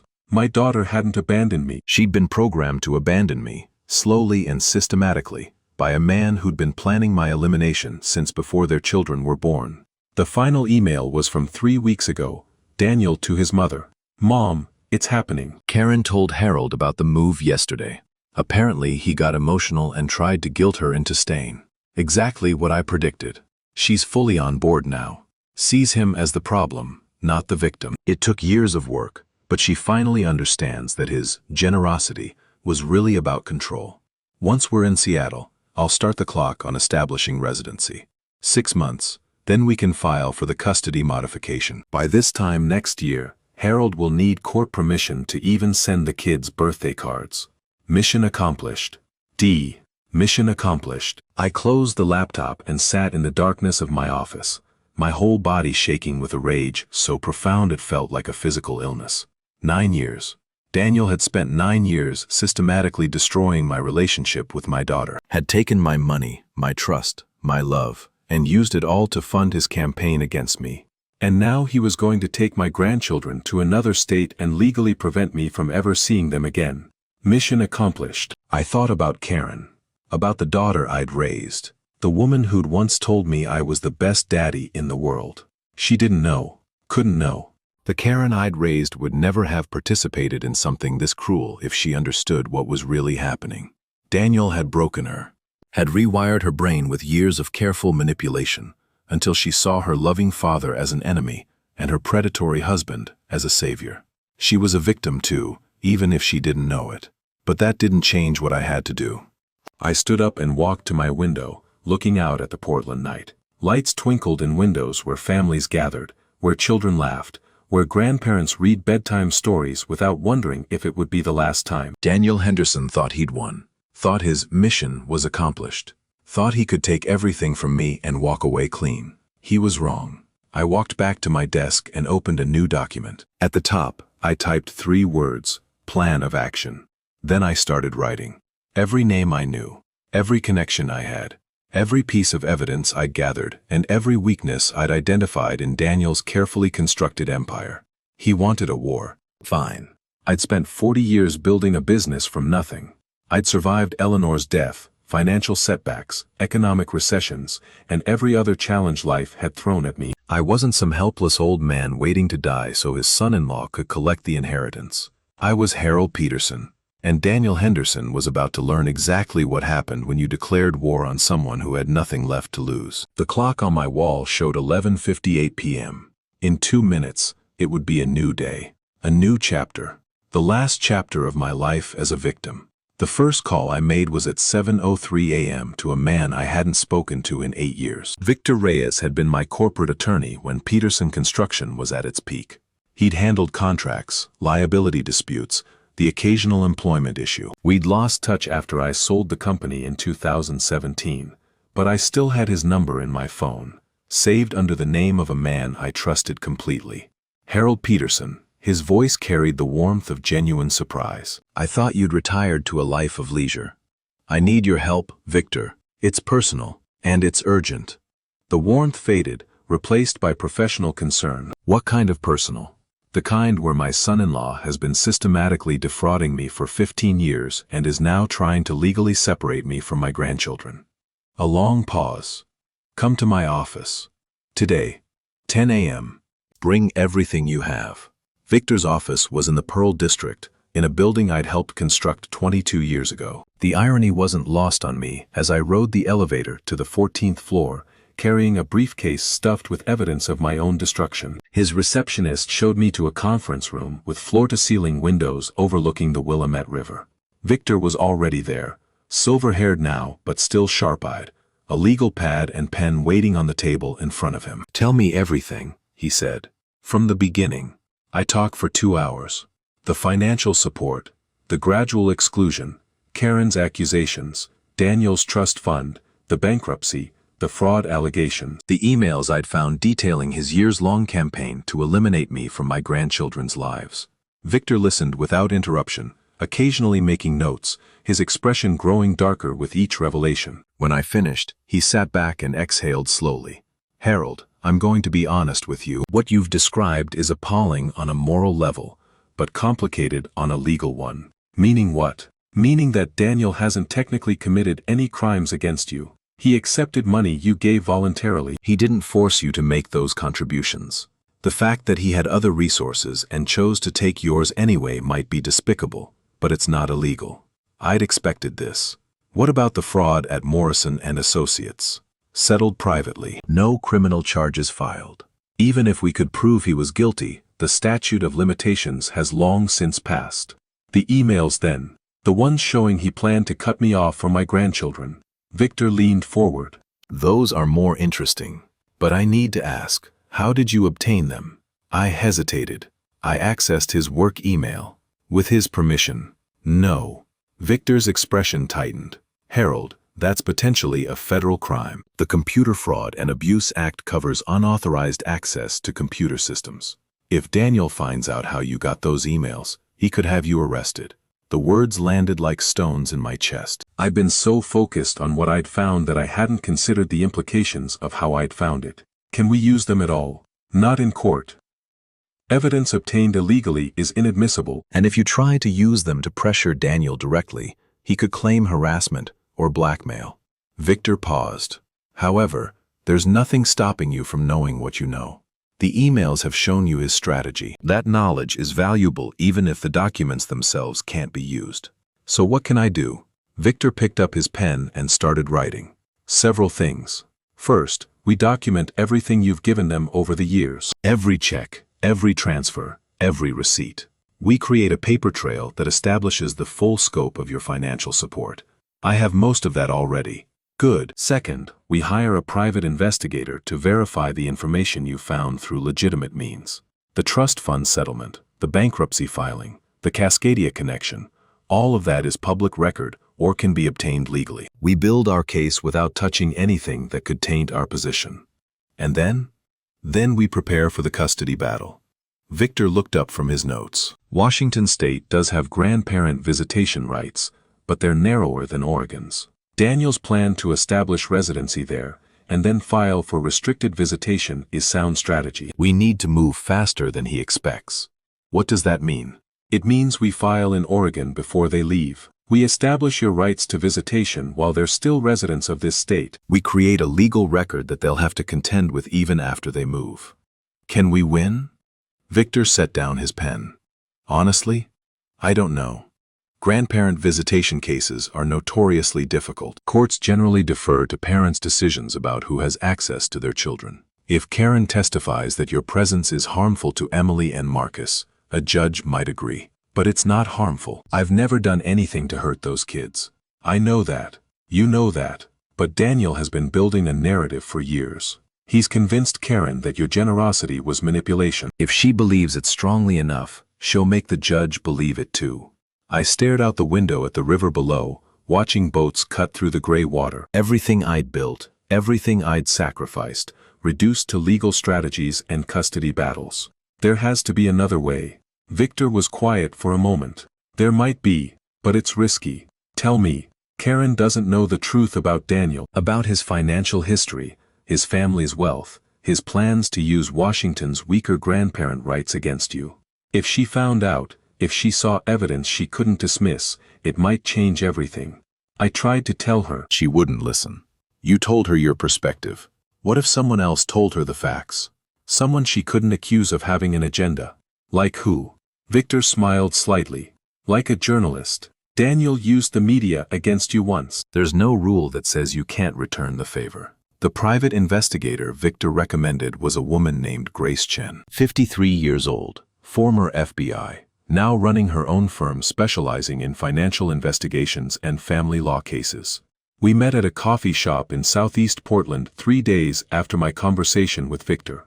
Mr. Peterson. She shook my hand with a grip that suggested she could probably still pass the Bureau's physical fitness test. Victor says you have an interesting situation. That's one word for it. I laid out the basics. Daniel's hidden wealth, the trust fund settlement, the Mercer Island house, the plan to restrict my visitation rights. Grace listened with the same focused attention Victor had shown, occasionally asking clarifying questions. How much documentation do you have? She asked when I finished. Enough to prove he's been lying about his finances. But my attorney says the most damaging evidence was obtained in a way that makes it unusable. Grace nodded slowly. The emails. Yes. Then we'll have to find the same information through legitimate channels. She pulled out a tablet and started typing. The trust fund settlement was a civil case, so the court records are public. The bankruptcy filing is public. The Cascadia corporate structure is public. The Mercer Island property records are public. What about his communications with lawyers about restricting my rights? Attorney-client privilege. Those we can't touch. She looked up. But we might not need to. If we can prove Daniel has been financially dishonest with his own wife, that creates credibility problems for everything else he's told her. And the journalist angle. That depends on how far you want to go. Grace set down her tablet. Investigative journalists love stories about wealthy families using the legal system to destroy ordinary people. Daniel's plan to weaponize grandparent visitation laws against you, while his family buys him a $3.2 million house. That's exactly the kind of story that gets picked up. Would Karen see it? We'd make sure she did. But Miss Peterson, I need to warn you. Once you go public, there's no taking it back. Daniel will retaliate. His family has resources and connections. They could make your life very difficult. I thought about Emily's face, her green eyes so much like Eleanor's. About Marcus running across my backyard, football in hand, dreaming of the Super Bowl. About the man I've become over the past 15 years, shrinking myself smaller and smaller to fit into the space Daniel allowed me to occupy. I'm 64 years old, I said finally. I've already lost my wife. I'm about to lose my daughter. If I don't fight for my grandchildren now, I'll spend whatever time I have left wondering what might have happened if I'd been brave enough to try. Grace smiled. Then let's get to work. The investigation took 3 weeks. Grace and her team dug into every corner of Daniel Henderson's life, building a comprehensive dossier of his financial history and family connections. The trust fund settlement, $890,000 in 2016. Plus ongoing quarterly distributions averaging $21,250. Total received since 2016, approximately $1.4 million. The bankruptcy, $127,000 in discharged debts, including $43,000 in credit card balances and $84,000 in personal loans from family members who'd apparently written off the money. The Cascadia connection. Daniel's uncle Marcus Webb was not just CEO, but founder of the firm, having started it in 1998 with $2.5 million in seed money from Henderson Lumber Holdings. The company managed approximately $340 million in assets, mostly for Henderson family members and their business associates.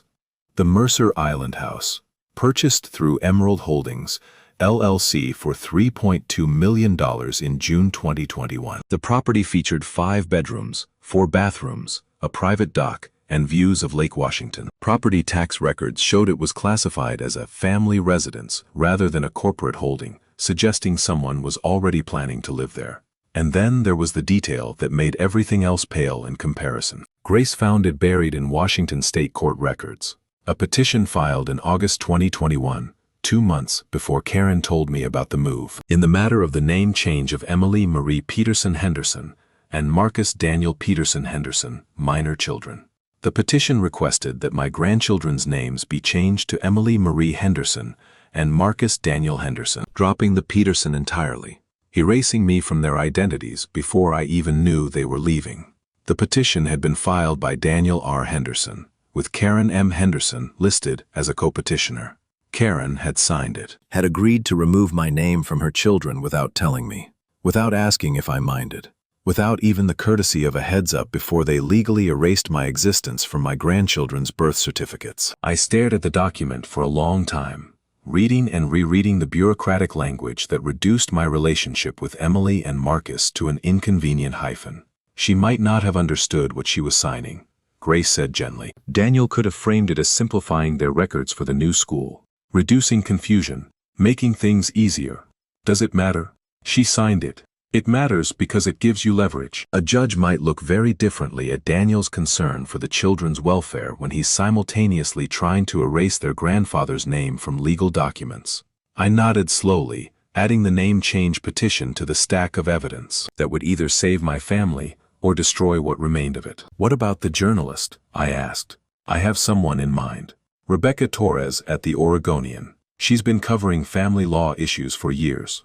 Has a reputation for thorough, fair reporting. More importantly, she's not connected to Daniel's network in any way. When can we meet with her? I've already reached out. She's interested. Very interested, actually. Grace checked her phone. She can meet tomorrow at 2 p.m. Her office downtown. Tomorrow. 24 hours until I set events in motion that couldn't be undone. One more thing, Grace said. Victor mentioned you wanted to confront Karen directly. Show her the evidence in a way she couldn't dismiss. If the article doesn't work, if she stays loyal to Daniel no matter what, I found something that might help with that. Grace pulled out a folder and handed it to me. Phone records. Daniel's cell phone. I have a contact at the carrier who owed me a favor.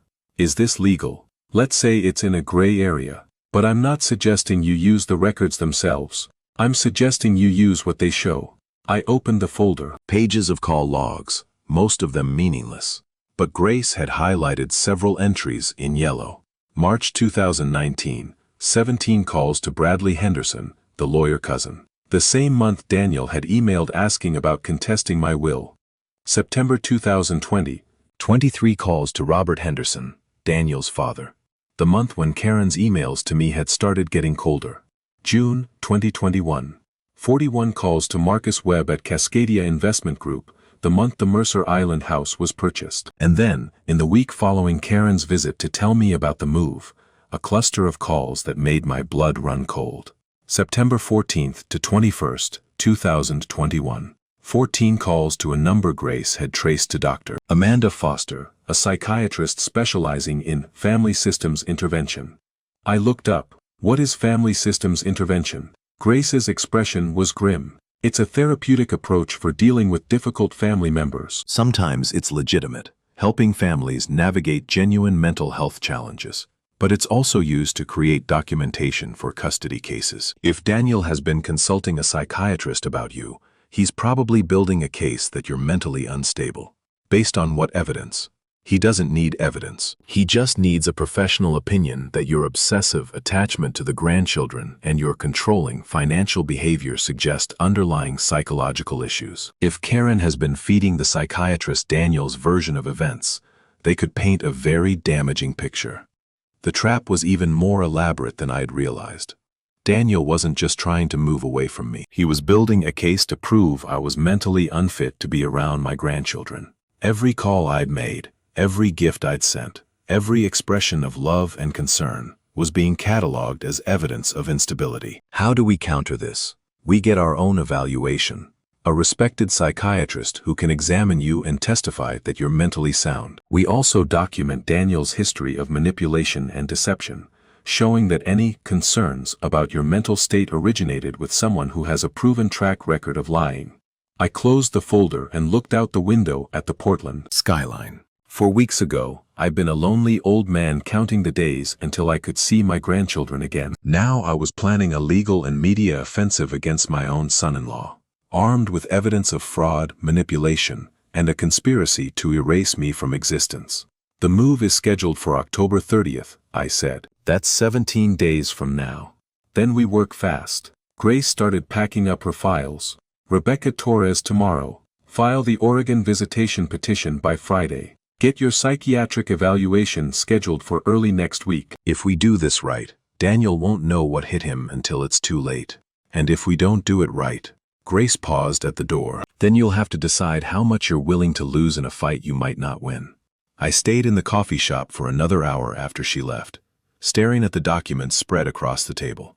Bankruptcy filings, trust fund settlements, name change petitions, phone records linking my son-in-law to lawyers, psychiatrists, and family members who were all working together to remove me from my grandchildren's lives.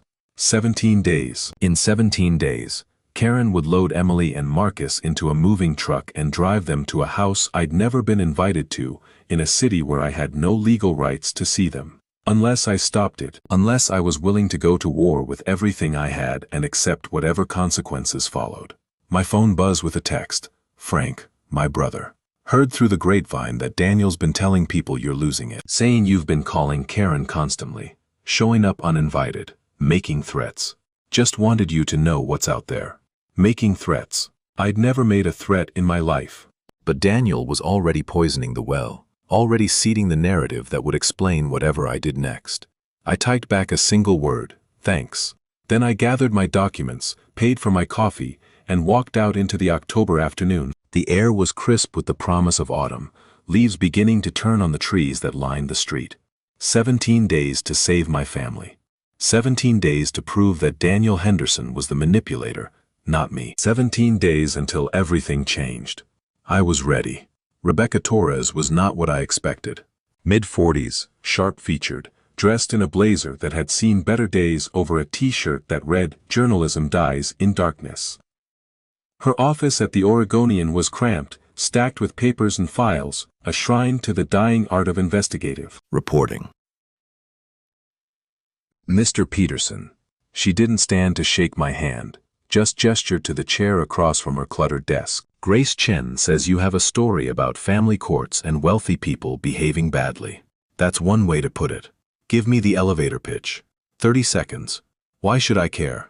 I prepared for this. My son-in-law has been taking my money for 15 years while secretly sitting on $1 million trust fund. Now he's moving my daughter and grandchildren to Seattle, where he's using family connections to get a job at a firm that manages his family's investments. He's filed paperwork to remove my name from my grandchildren's legal identities. And he's been consulting psychiatrists to build a case that I'm mentally unfit to see them. Rebecca's eyebrows rose slightly. That's more than 30 seconds.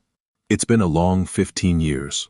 She leaned back in her chair, studying me with the practiced skepticism of someone who'd heard 1,000 sob stories. What evidence do you have? I opened my briefcase and started laying documents on her desk. The trust fund settlement, the bankruptcy filing, the Cascadia corporate structure, the Mercer Island property records, the name change petition. Rebecca picked up each document, scanning it quickly before moving to the next. Her expression remained neutral, but I could see the reporter's instinct awakening behind her eyes. This is solid, she said finally, but it's not a story yet. Rich people hiding money from their in-laws isn't exactly front-page news. What would make it a story? Context, impact, something that connects your personal situation to a larger issue. She tapped the name change petition.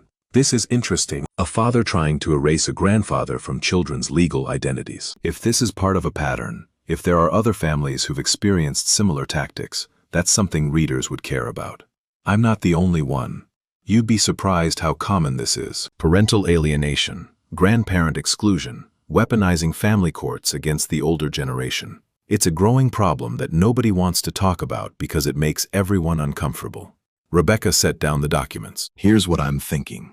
I write a feature piece about grandparent rights in custody disputes. Your story becomes the centerpiece, but I also include interviews with family law experts, other affected grandparents, maybe a psychologist who can explain the tactics people use to isolate family members.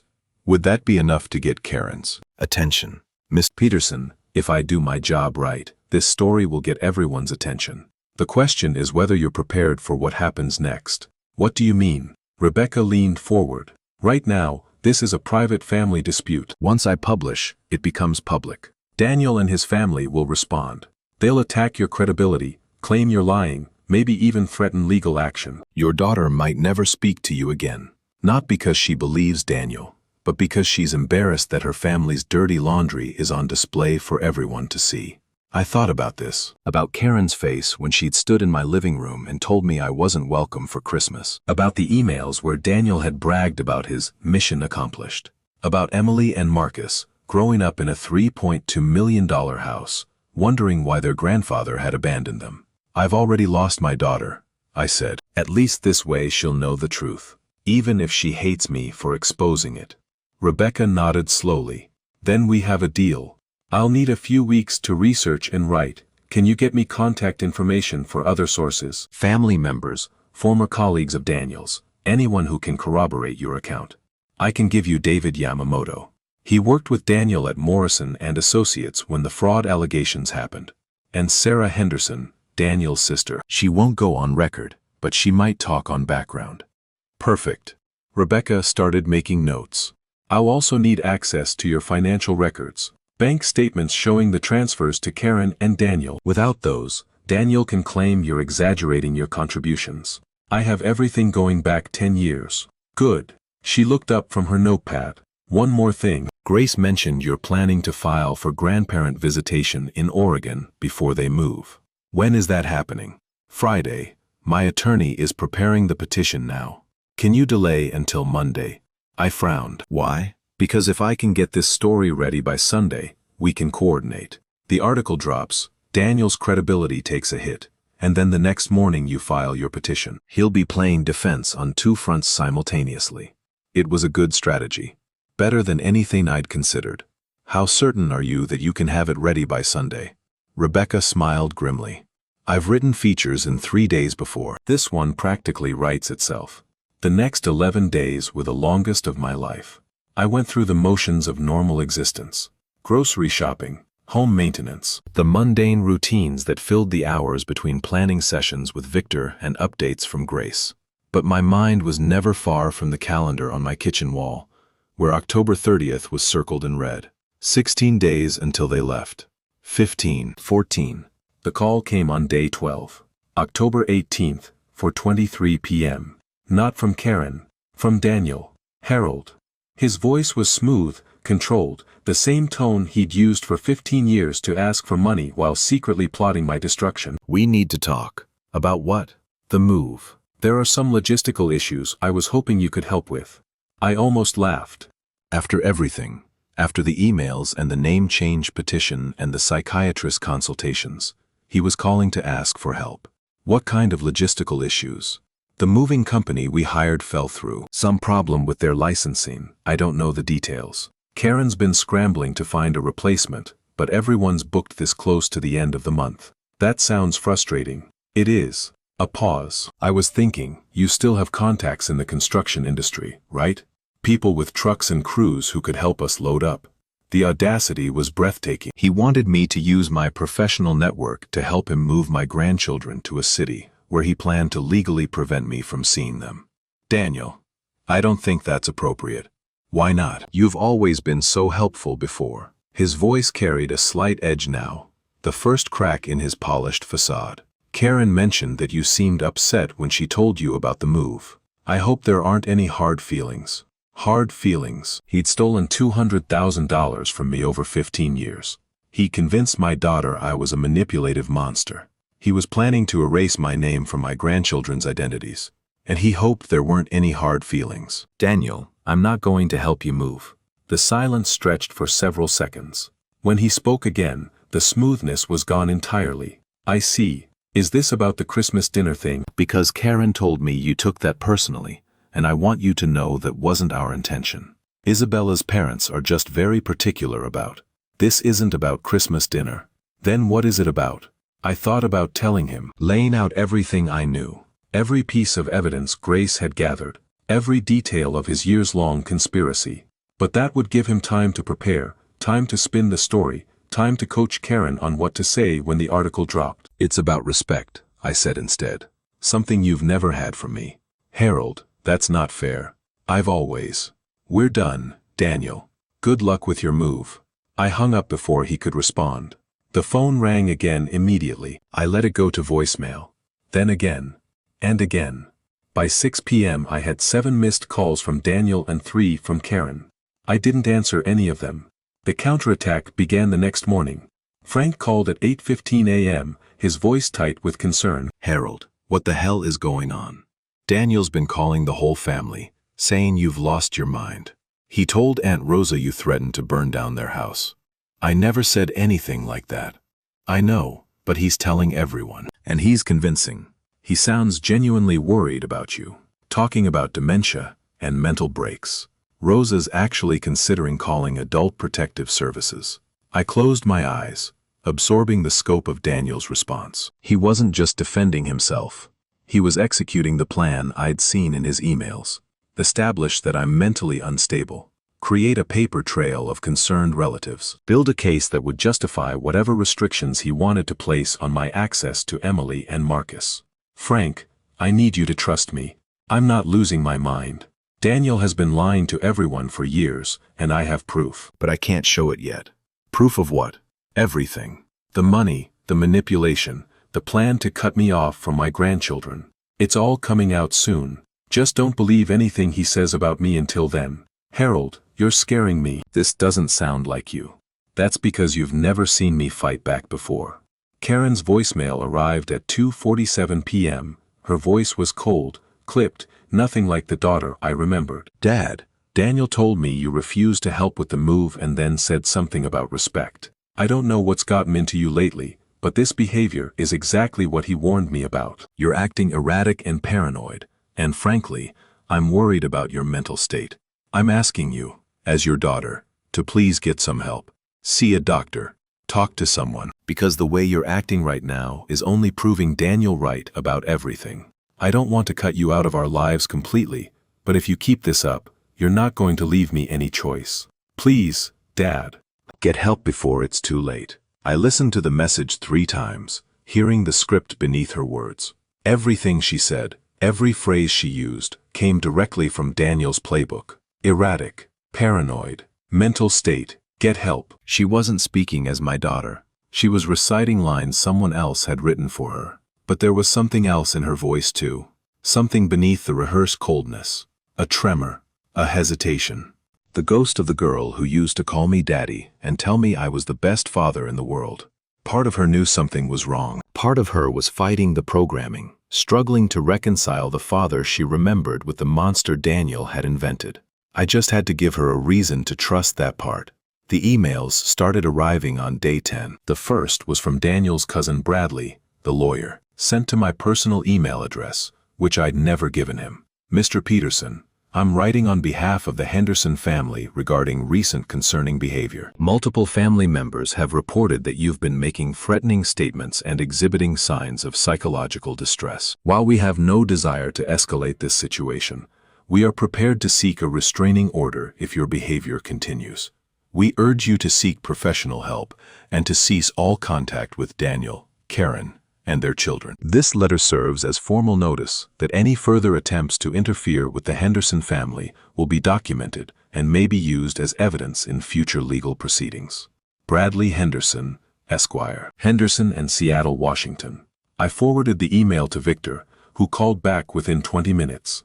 This is intimidation. They're trying to scare you into backing down. Will it work? Not a chance.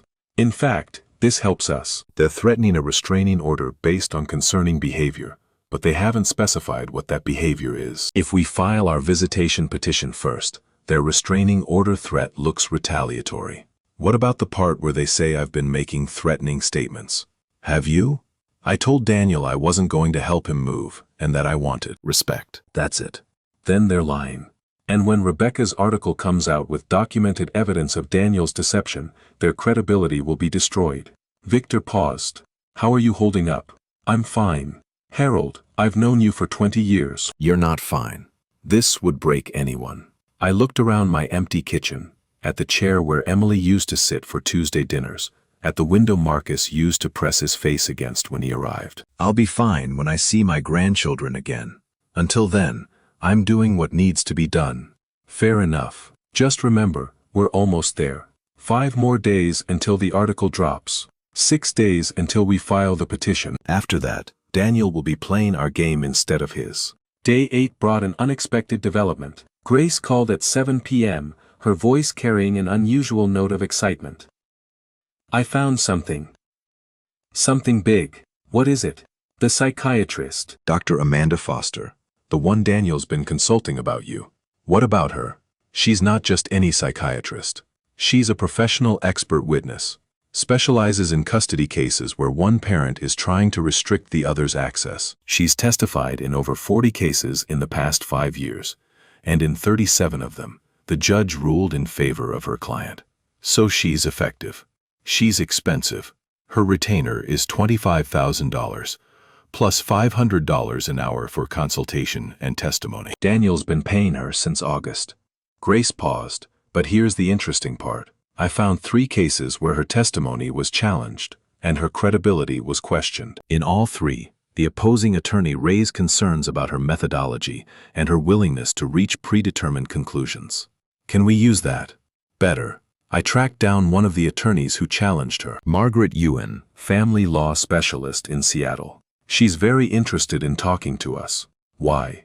Because she's been trying to expose Foster as a hired gun for years. She believes Foster tailors her evaluations to whatever outcome her clients want, regardless of the actual facts. If we can prove Daniel hired Foster specifically to manufacture a diagnosis that would justify restricting your access, then it looks like exactly what it is, a hit job. Exactly. Grace's voice carried satisfaction. I've also confirmed that Foster never actually evaluated you. She's basing her opinions entirely on what Daniel and Karen have told her. In a legitimate custody evaluation, she'd need to interview all parties, including the grandparent whose mental fitness is being questioned. So she's writing a report about my mental state without ever meeting me, which makes the report worthless. Any competent judge will see through it immediately, especially if we present our own evaluation from a psychiatrist who actually examined you. I'd completed my psychiatric evaluation 3 days earlier. Dr. Michael Chen, a Portland-based psychiatrist with 30 years of experience and an impeccable reputation. He'd spent 4 hours with me, reviewing my history, testing my cognitive function, assessing my emotional state. His conclusion: I was a mentally healthy 64-year-old man, dealing with an extremely stressful family situation in a remarkably composed manner. Harold, in my professional opinion, you're one of the sanest people I've ever evaluated. Dr. Chen had said when he delivered his findings. Whatever your son-in-law is claiming about your mental state, it's not supported by any objective evidence. I had his report in my file, ready to counter whatever fiction Dr. Foster had created. Day 5, Sunday, October 25th. The day Rebecca Torres's article went live. I woke at 5:30 a.m. and immediately reached for my phone. The Oregonian's website loaded slowly on my old device, each second feeling like an hour. And then, there it was. Front page of the Sunday edition's online version. Above the fold. When family courts fail, how wealthy families use legal tactics to erase grandparents. A Portland grandfather's fight to see his grandchildren exposes the growing crisis of grandparent alienation. By Rebecca Torres, investigative reporter. I started reading, my hands trembling slightly. The article opened with my story. Harold Peterson, 64, retired contractor, widower. 15 years of financial support totaling over $237,000. The sudden exclusion. The move to Seattle. The name change petition. But Rebecca had done more than just tell my story. She contextualized it. Interviews with family law experts explaining how courts often side with parents, even when grandparents have strong relationships with children. Statistics showing that grandparent alienation cases had increased 340% in the past decade.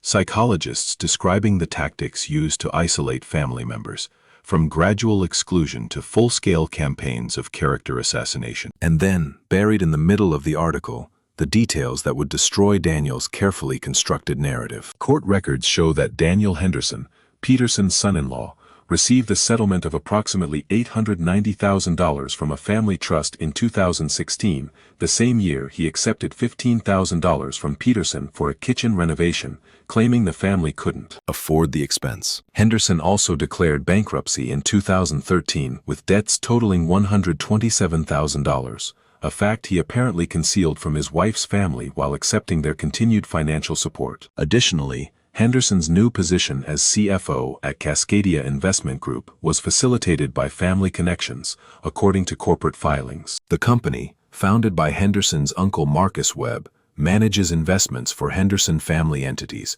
raising questions about the independence Henderson has claimed his family sought. When reached for comment, Henderson declined to respond to specific allegations, saying only that this is a private family matter that is being distorted by someone with obvious mental health issues. Mental health issues. Even in his denial, Daniel couldn't resist continuing the attack. But it didn't matter now. The truth was out, public record, searchable by anyone who Googled Daniel Henderson's name. My phone started ringing at 6:15 a.m. Frank, then Victor, then Grace, then numbers I didn't recognize. Probably journalists wanting follow-up interviews. I let them all go to voicemail. There was only one call I was waiting for, one voice I needed to hear. At 8:47 a.m., my phone buzzed with a text from an unknown number. "This is Karen. We need to talk. Please answer when I call." 30 seconds later, the phone rang. I picked up. "Dad." Her voice was different, shaking. The cold, scripted quality was gone, replaced by something raw and unsteady. "Dad, what is all this?" "The truth, Karen, everything Daniel's been hiding from you." A long silence. I could hear her breathing, Could imagine her sitting in the kitchen I'd helped pay for, surrounded by boxes packed for a move to a house she didn't know her husband's family had purchased. "I need to see you," she said finally. "Today." "Without Daniel, I'll be here. Dad, She stopped. Started again. "I don't know what to believe anymore." "Then let me show you. Let me show you everything. And then you can decide for yourself." Another long pause. Then, quietly, 2 o'clock. "I'll tell Daniel I'm running errands." She hung up without saying goodbye. But for the first time in months, I felt something that might have been hope. The article had worked. The first crack had appeared in Daniel's fortress. Now I just had to widen it enough for my daughter to escape. Karen arrived at 2:17 p.m., 17 minutes late. I watched her pull into my driveway through the living room window, noting how she sat in the car for a full 2 minutes before opening the door, gathering courage, preparing herself for whatever she was about to learn. She looked older than I remembered. Not physically older, but worn. The confident woman who'd stood in my living room 6 weeks ago, reciting Daniel's talking points about control and manipulation, was gone. In her place was someone who'd spent the morning reading an article that dismantled everything she thought she knew about her marriage. I opened the door before she could knock. "Karen." "Dad." She didn't move to hug me, didn't smile. Just stood on the porch I'd built with my own hands, looking at me like I was a stranger who might be dangerous. "Can I come in?" Of course. The living room was exactly as it had always been. Eleanor's photo on the mantel. The furniture we'd picked out together 30 years ago. The armchair where I'd read stories to Emily, where Marcus had watched football games on my lap. Nothing had changed, except everything. Karen sat on the edge of the couch, her purse clutched in her lap like a shield. I took my usual chair across from her. The same positions we'd occupied 6 weeks ago, when she told me I wasn't welcome for Christmas. "I read the article," she said. 3 times. And I don't know what to think." Her voice cracked slightly. "Daniel says it's all lies. That you paid the journalist to write it. That you've been planning this attack for months. Do you believe him?" She didn't answer immediately. Her eyes moved around the room, landing on the framed photos of Emily and Marcus that covered every surface. School pictures, birthday parties, Christmas mornings, a visual history of the life I'd been excluded from. I don't know what I believe anymore. I stood up and walked to my desk, where I'd arranged the evidence in neat piles. Every document Grace had gathered, every receipt I'd saved, every piece of proof that Daniel Henderson was not who he claimed to be. "Then let me show you." I started with the trust fund settlement. The court documents showing Daniel had received $890,000 in 2016. The same year he'd asked me for $15,000 because money was tight. Karen's face went pale as she read. He told me the settlement was only $50,000, that it went straight to paying off his student loans. His student loans were discharged in his 2013 bankruptcy. There were no student loans left to pay. I showed her the bankruptcy filing next.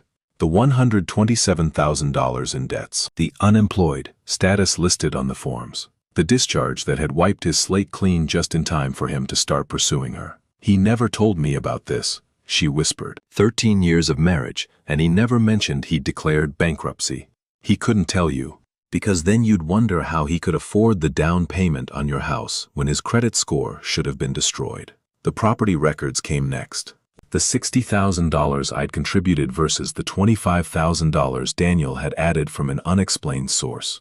The current equity of $370,000, half of which would go to Daniel when they sold the house. He said the down payment came entirely from you. Karen's voice was hollow. He said we couldn't have bought the house without your help. That part was true. But he didn't need my help. He had trust fund money. He just didn't want to spend it. I laid out the Cascadia documents. The family connection to Marcus Webb. The CFO position that had been offered rather than earned. The $3.2 million house on Mercer Island, purchased through a shell company 3 months before Karen knew they were moving. He told me we'd be renting at first, she said, until we found something we could afford. You were never going to rent. The house was already bought, paid for by Daniel's family, using money they've had all along while you and I scraped together mortgage payments. And then, the document I'd saved for last. The name change petition. Karen's hands shook as she read it. Her children's names. Peterson Henderson becoming just Henderson. Her signature at the bottom. Agreeing to erase me from their legal identities. I don't remember signing this. Her voice was barely audible. Daniel brought home a stack of paperwork for the school enrollment. He said I needed to sign everything so the kids could start on time. I didn't read. She stopped. Looked up at me with eyes that were finally seeing clearly. He tricked me. Yes. All of it. The move, the job, the house, the name change. He planned everything without telling me the truth. Yes. Karen set down the petition and pressed her hands against her face. Her shoulders began to shake. The sound that escaped her was something between a sob and a scream, muffled by her palms. I wanted to go to her, to hold her the way I had when she was small, and the world had hurt her. But I stayed in my chair, giving her space to process the magnitude of what she'd learned. Why, she finally asked, her face still hidden. Why would he do this? Because I was inconvenient. Because as long as I was part of your life, you had someone to compare him to. Someone who gave, without expecting anything in return. I paused. And because he wanted to make sure that when I died, my money went to you without any complications. Karen lowered her hands. Her makeup had smeared, her eyes red and swollen. What do you mean? I pulled out the email I printed, the one where Daniel had asked his cousin about contesting my will. He's been planning for my death since 2019, calculating my net worth, making sure there's no way I can leave my money to anyone but you. I handed her the page. And since you're married to him, that means my money goes to him. She read the email, then read it again, then looked at me with an expression I'd never seen before on my daughter's face. Pure, unfiltered rage. I'm going to kill him. No, you're not. I kept my voice calm. You're going to divorce him. You're going to take the children back to Portland. And you're going to let me help you rebuild your life without a man who's been lying to you since the day you met. He'll fight me. His family has money. Lawyers. So do I. I leaned forward. I've already filed for grandparent visitation rights in Oregon. My attorney is preparing to challenge the name change petition. And the article that ran this morning has destroyed Daniel's credibility with anyone who matters. Karen shook her head slowly, still processing. I've been so stupid. All these years, I believed everything he said. When he told me you were controlling, I believed him. When he said your generosity came with strings, I believed him.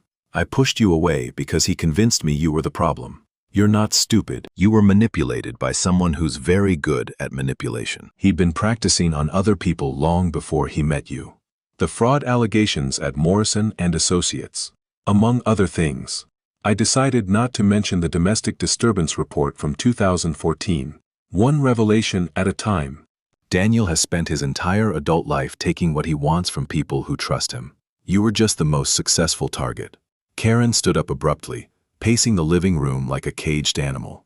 I have to get the kids. I have to get them away from him before he realizes what's happening. Where are they now? At home. With Daniel. He was watching them while I came here. She pulled out her phone. I'll tell him I'm stuck in traffic. That gives me time to figure out what to do. Karen, wait. I stood up too, moving to intercept her before she could call. If you tip him off now, he'll have time to prepare. He might take the kids somewhere you can't reach them. Then what do I do? Go home. Act normal. Don't let him know anything has changed. I put my hands on her shoulders, feeling her tremble beneath my palms. Tomorrow morning, after he leaves for work, you pack up the kids and you bring them here. We'll have my attorney meet us, and we'll figure out the next steps together. What if he doesn't leave for work? What if he suspects something? Then you call me. You call my attorney. You call 911 if you have to. I looked directly into her eyes. But Karen, you have to be smart about this. Daniel has been planning his moves for years. We can't undo all of that in one afternoon. She nodded slowly, some of the panic fading from her expression. Okay, I can do this. I've been pretending everything is fine for weeks. One more night won't kill me. Good. I released her shoulders. And Karen, whatever happens, I love you. I've always loved you. Nothing Daniel said about me was ever true. Her face crumpled again, fresh tears spilling down her cheeks. I know, Daddy. I know that now. She hugged me then. The first real hug in over a year. I held her tight, breathing in the scent of her shampoo, feeling her heartbeat against my chest. I'm so sorry, she whispered. For everything I said. For believing him. For pushing you away. We'll have time for apologies later. Right now, you need to go home and be the actress of your life. She pulled back, wiping her eyes. I love you, Dad. I love you too, sweetheart. Now go. And call me the second anything feels wrong. I watched her drive away, her taillights disappearing around the corner. Then I went inside, picked up my phone, and called Victor. It worked, I said. She's coming tomorrow with the kids. But we need to be ready for Daniel's response. How did she take the evidence? Better than I expected. But she's scared. And scared people make mistakes. Then let's make sure we don't give Daniel any openings to exploit. The first text arrived at 6:47 p.m. from Daniel. Karen seems upset. Did you talk to her today? I didn't respond. Second text, 7:15 p.m. I know you showed her the article. Whatever lies you've been telling her, they won't work. She knows who you really are. I still didn't respond. Third text, 8:03 p.m. Final warning, Harold. Back off or I'll make you regret it. I have lawyers. I have resources. I will destroy you. I saved all 3 texts and forwarded them to Victor. Documented threats, he said when he called back. This is good for us. Keep provoking him. I'm not doing anything. He's doing this to himself. Even better. The call from Karen came at 9:23 p.m. Her voice was barely above a whisper. He knows something's wrong. He's been watching me all evening, asking questions about where I went, who I talked to. What did you tell him? That I ran errands. Picked up dry cleaning. He didn't believe me. Did he see the documents? No, I left everything at your house. She paused. But Dad, he's different tonight. Cold. Calculating. He keeps looking at me like he's planning something. My stomach tightened. Are the kids in bed? Yes. Emily's room is at the end of the hall. Marcus is next to her. Okay. Here's what you're going to do. You're going to tell Daniel you're exhausted, and you're going to bed early. Lock the bedroom door if you can. In the morning the second he leaves for work, you get the kids in the car and you come straight here. What if he doesn't go to work? Then you tell him you're taking the kids to school and you come here anyway. He'll follow me. Then we'll deal with that when it happens. I kept my voice steady, trying to project a confidence I didn't entirely feel. Karen, you can do this. You've been living with this man for 13 years. One more night won't break you. Okay. Her voice steadied slightly. Okay, I can do this. I'll see you tomorrow, Dad. I'll be here. I love you. Love you too. The line went dead. I stared at my phone, willing it to stay silent, willing the next 12 hours to pass without incident. At 10:15 p.m., Daniel called. I let it go to voicemail. His message was brief. I know what you're doing, Harold. It won't work. Karen is my wife. Those are my children. And you're just a lonely old man who can't accept that he's been replaced. Enjoy your last few days of freedom. By the time I'm done with you, you'll wish you died with your wife. I saved the voicemail and sent it to Victor. Then I sat in my dark living room, watching the clock tick toward midnight, waiting for the dawn that would either give me my family back or destroy what remained of it. The call came at 6:47 a.m. I was already awake, already dressed, already pacing my kitchen with a cup of coffee I couldn't taste. When Karen's name flashed on the screen, I grabbed the phone so fast I nearly dropped it. Karen. What's happening?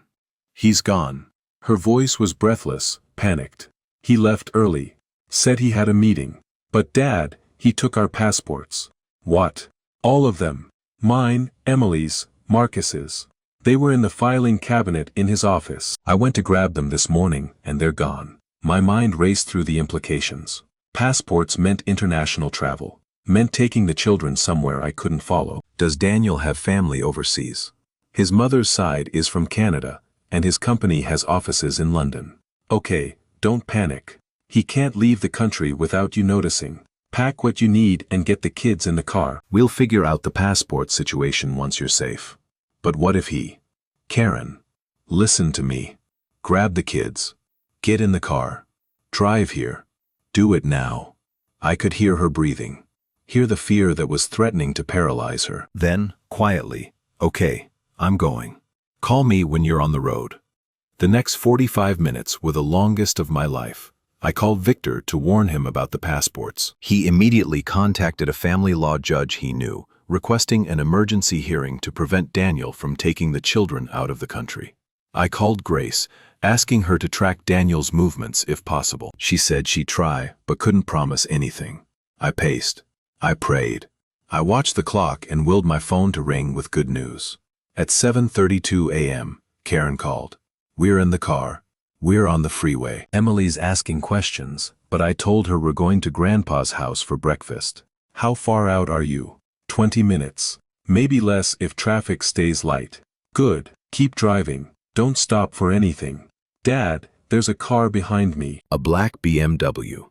It's been there since I got on the freeway. My blood went cold. Can you see the driver? Not clearly, but, she paused. Oh God. It's Daniel. Dad, it's Daniel following me. How close is he? 2 car lengths. He's getting closer. Karen, do not pull over. Do not stop. Keep driving toward my house. I'm calling the police. I hung up and dialed 911, giving them Karen's location, Daniel's vehicle description, explaining that a custody situation had become dangerous. The dispatcher promised to send the unit immediately. Then I called Karen back. Police are on their way. Where are you now? Just past the Morrison Bridge exit. He's still behind me. He's honking now. Flashing his lights. Ignore him. Keep driving. The kids are scared. Marcus is crying. I know, sweetheart. Just keep driving. You're 10 minutes away. He's pulling up beside me. He's trying to force me off the road. I heard horns blaring through the phone, Karen screaming, the children wailing in the background. Then silence. Karen. Karen. Nothing. I grabbed my keys and ran for my truck, my heart pounding so hard I could barely breathe. If he'd hurt them, if anything had happened to my grandchildren. My phone rang as I reached the driveway. Karen's number. Dad? Her voice was shaking, but she was alive. The police are here. They pulled Daniel over. We're okay. Everyone's okay. I sagged against my truck, legs threatening to give out. Where are you? About a mile from your house. The officer is talking to Daniel now. Dad, he's screaming at them, saying I kidnapped his children. They're putting him in handcuffs. Stay where you are. I'm coming to you. I found them on the side of the road, 2 police cars with lights flashing. Karen's SUV pulled over with the doors open. Emily and Marcus stood on the grass beside their mother, both of them crying, both of them looking smaller and more fragile than I'd ever seen them. And Daniel, red-faced and raging, being loaded into the back of a patrol car, while an officer recited his rights. When Emily saw me, she broke away from Karen and ran straight into my arms. Grandpa. I was so scared. I held her tight, tears streaming down my face, breathing in the scent of her hair. I know, sweetheart. I know. But you're safe now. You're safe. Marcus joined us a moment later, wrapping his small arms around my waist. Daddy was so mad, he whispered. He said we were never going to see you again. He was wrong. I knelt down to look both of them in the eyes. He was wrong about a lot of things, but you're never going to be kept away from me again. I promise. Karen approached, her face streaked with tears and shock. Behind her, the police car containing Daniel pulled away, heading toward whatever fate awaited a man who tried to run his wife off the road with their children in the car. "It's over," she said quietly. "Isn't it?" I looked at my grandchildren, at my daughter, at the life I'd almost lost to a man who'd never deserve any of us. "No," I said. "It's just beginning." Daniel Henderson spent 47 hours in county lockup before his family posted bail. The charges were serious: reckless endangerment, attempted vehicular assault, custodial interference. The prosecutor, a woman named Sandra Chen who'd read Rebecca Torres's article with great interest, added a charge of witness intimidation based on the threatening texts and voicemails he'd sent me. Bail was set at $150,000. The Hendersons paid it without blinking, their lawyers already spinning stories about a misunderstanding, a devoted father pushed to extremes by a manipulative grandfather who'd poisoned his wife against him. But the spin wasn't working. Not anymore. The morning after Daniel's arrest, Victor filed our emergency motion for temporary custody. Judge Patricia Yamamoto, a family court veteran known for her no-nonsense approach to parental misconduct, granted it within 3 hours. Emily and Marcus were placed in Karen's sole custody, pending a full hearing. Daniel was prohibited from contacting them, except through supervised channels. The Mercer Island house deal collapsed the same week. Cascadia Investment Group quietly withdrew from Pacific Legacy Partners, citing unforeseen circumstances and reputational concerns. Daniel's CFO position evaporated before he'd worked a single day. I learned about it from Grace, who'd been monitoring the situation with her usual thoroughness. Marcus Webb called an emergency board meeting 2 days after the arrest, she told me over coffee at my kitchen table. Apparently, having a nephew facing felony charges isn't great for investor confidence.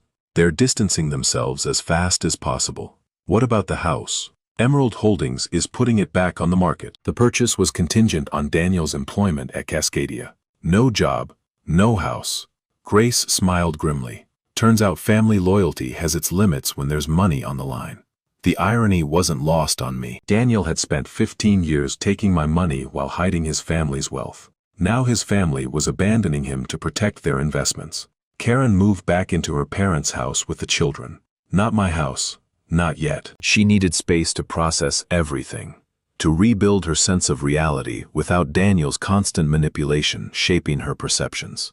But she called me every day, sometimes twice. "Emily asked about you again," she said during our second week of calls. "She wants to know when she can come over for dinner. Whenever you're ready." "I'm ready now." "I've been ready since the day I left his house," Karen's voice caught. "I just don't know how to face you after everything I said. Everything I believed about you. You believed what your husband told you. That's not a crime.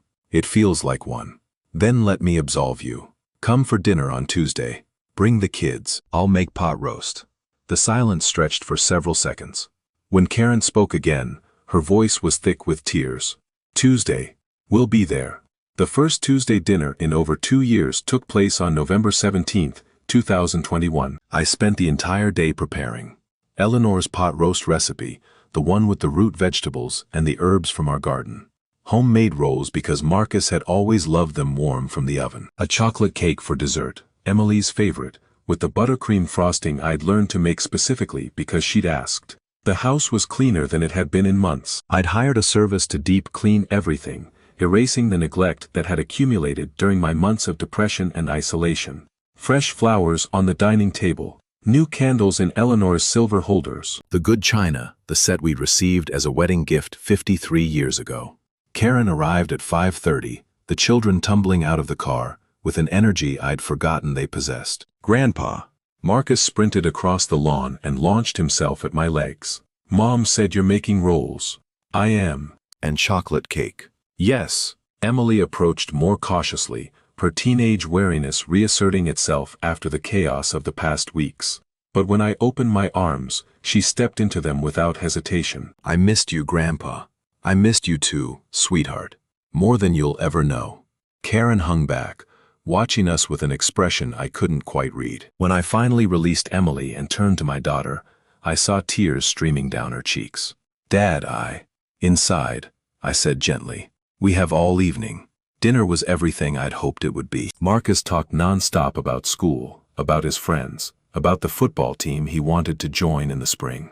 Emily shared her latest astronomy discoveries, describing a documentary about black holes she'd watched 3 times. Karen ate quietly, watching her children reconnect with the grandfather they'd been systematically separated from. When the cake was served and the children had retreated to the living room to explore the toys I kept in a closet for exactly this moment, Karen and I finally had the conversation we'd been circling around for weeks. "The divorce papers are filed," she said, cradling a cup of tea in both hands.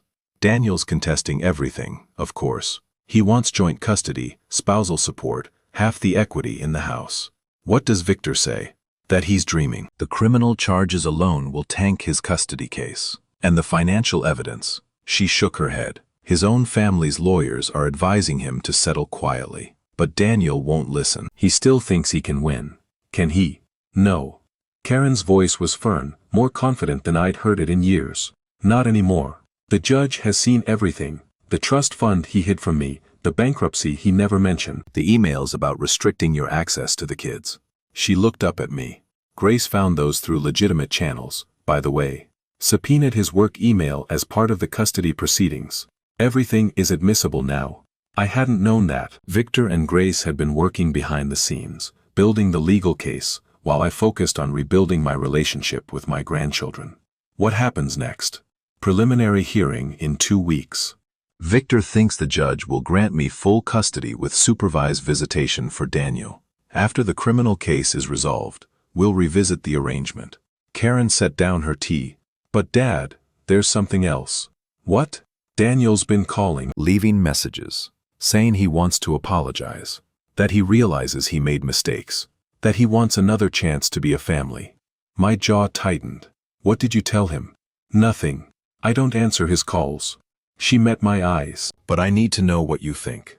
"Is there any scenario where you'd want me to consider reconciliation?" The question hung in the air between us. I thought about the emails I'd read, the years of manipulation, the calculated campaign to erase me from my grandchildren's lives. I thought about Marcus crying in the back of Karen's SUV, while Daniel tried to force them off the road. "No," I said finally. "There is no scenario. Daniel Henderson is not a man who made mistakes. He's a man who made choices. Deliberate, calculated choices to deceive you, exploit me, and position himself to profit from our family's love for each other. People like that don't change, they just get better at hiding." Karen nodded slowly. "That's what I thought you'd say." "It's what I needed to hear." "Why?" "Because part of me still wants to believe it was real. 13 years of marriage, 2 children, a life we built together." She wiped her eyes. "How do you accept that none of it was genuine? That the person you loved was just a performance designed to extract resources from you? You accept it slowly, day by day." "You grieve what you thought you had, and then you build something real in its place." I reached across the table and took her hand. "You're not alone in this, Karen. You never were. Even when you pushed me away, I was here. I'll always be here." From the living room, I could hear Marcus laughing at something Emily had said.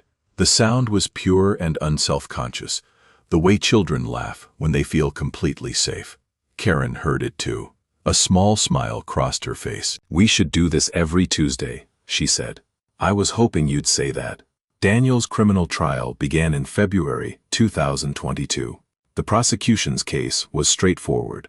Multiple witnesses had seen him chase Karen's vehicle down the freeway. Dashcam footage from another driver showed him swerving into her lane, trying to force her off the road. The children's testimony, given via closed-circuit video to spare them the trauma of facing their father in court, described their terror as their dad screamed at their mom through the car windows. Daniel's defense was less convincing. His lawyers argued that he'd been in an emotional state, that he genuinely believed Karen was kidnapping his children, that his actions were those of a devoted father pushed to extremes. The jury didn't buy it.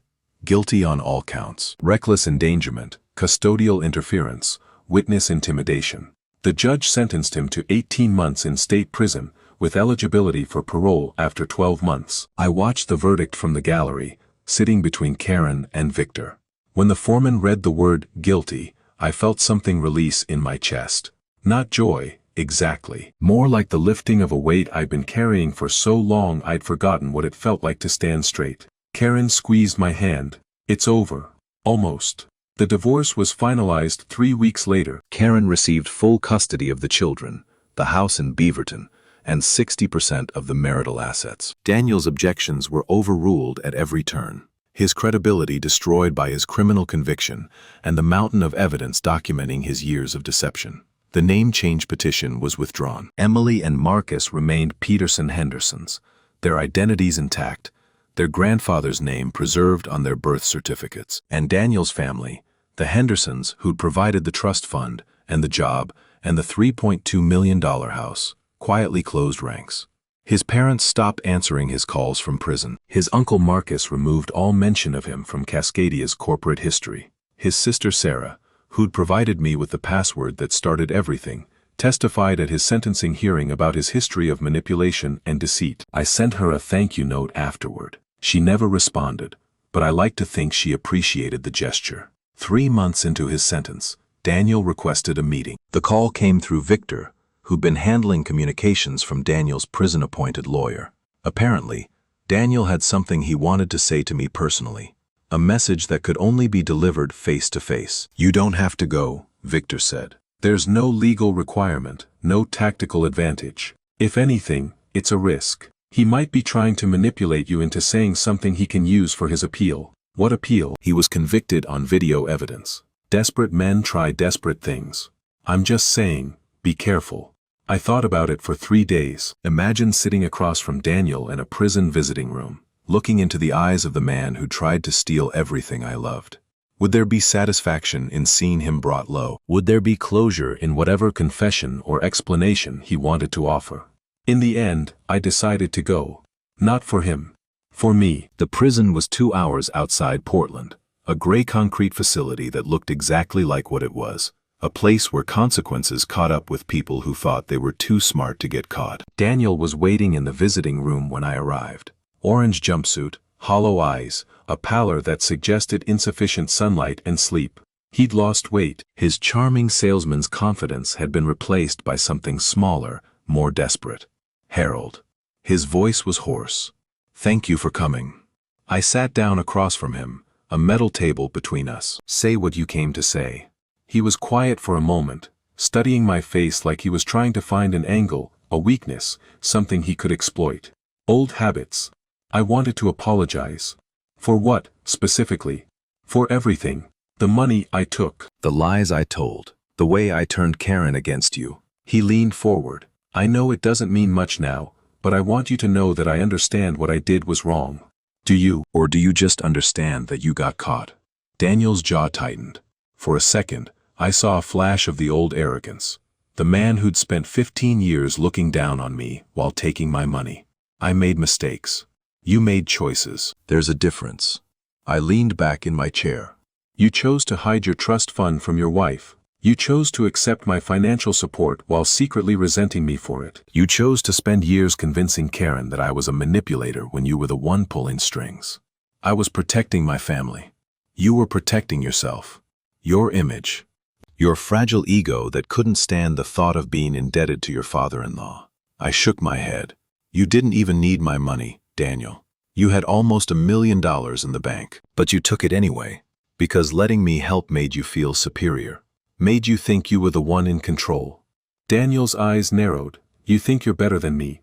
I think I'm different than you. I think when I give because I love. And when you take because you can't imagine any other way to interact with the world. Karen will come back to me eventually, once she realizes what she lost." I almost laughed. Karen has realized exactly what she lost. 13 years with a man who never loved her, just used her as a stepping stone to her father's resources. The only thing she regrets is not seeing through you sooner. Daniel's facade cracked. The apologetic penitent disappeared, replaced by something uglier. "You think you've won. You're a 65-year-old man living alone in a house full of memories. Your wife is dead. Your daughter spent years choosing me over you. And your grandchildren." He smiled nastily. "How long before they forget you exist?" I stood up, looking down at him. The man who'd terrorized my family for 15 years, reduced to petty insults in a prison visiting room. "They won't forget me, Daniel. Because unlike you, I'll actually be there. Every Tuesday dinner, every birthday, every Christmas, every milestone and celebration and ordinary afternoon. I'll be there, loving them, supporting them, being the family you never could be. I walked toward the door, then paused. Oh, and Daniel? The money I spent on you over the years? I've calculated the total.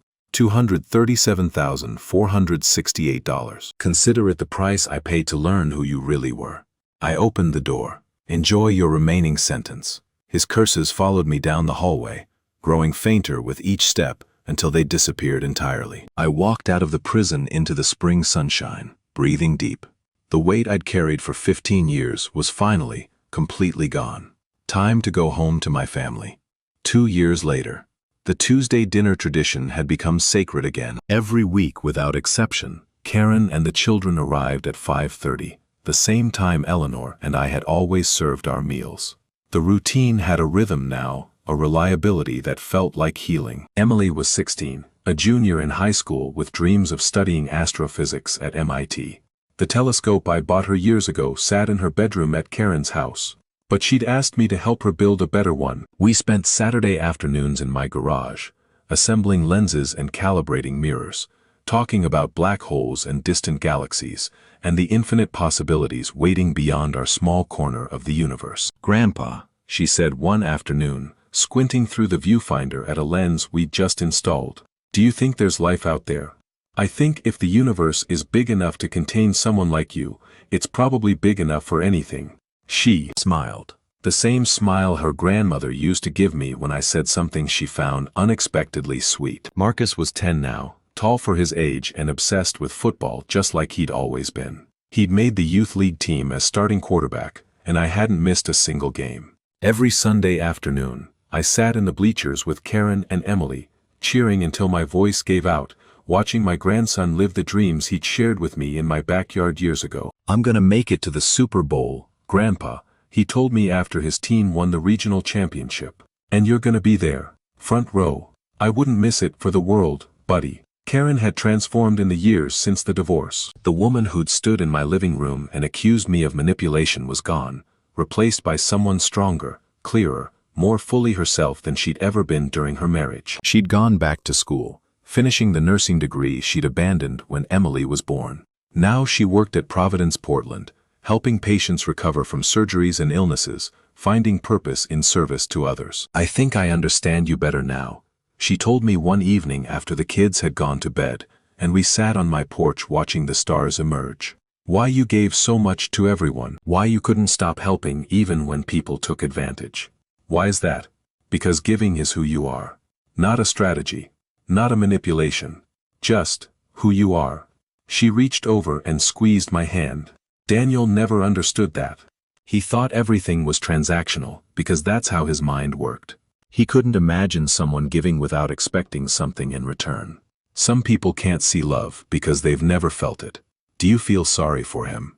I thought about the question. Daniel had been released from prison 6 months earlier, paroled after serving 14 months of his 18-month sentence. He'd moved to Seattle, where his family had grudgingly provided a small apartment and a low-level job at a company that owed the Hendersons favors. He saw the children 4 times a year, supervised visits that Emily endured and Marcus increasingly resented. "I feel sorry for what he missed," I said finally. "He had a family that could have loved him, children who adored him, a wife who would have stood by him through anything.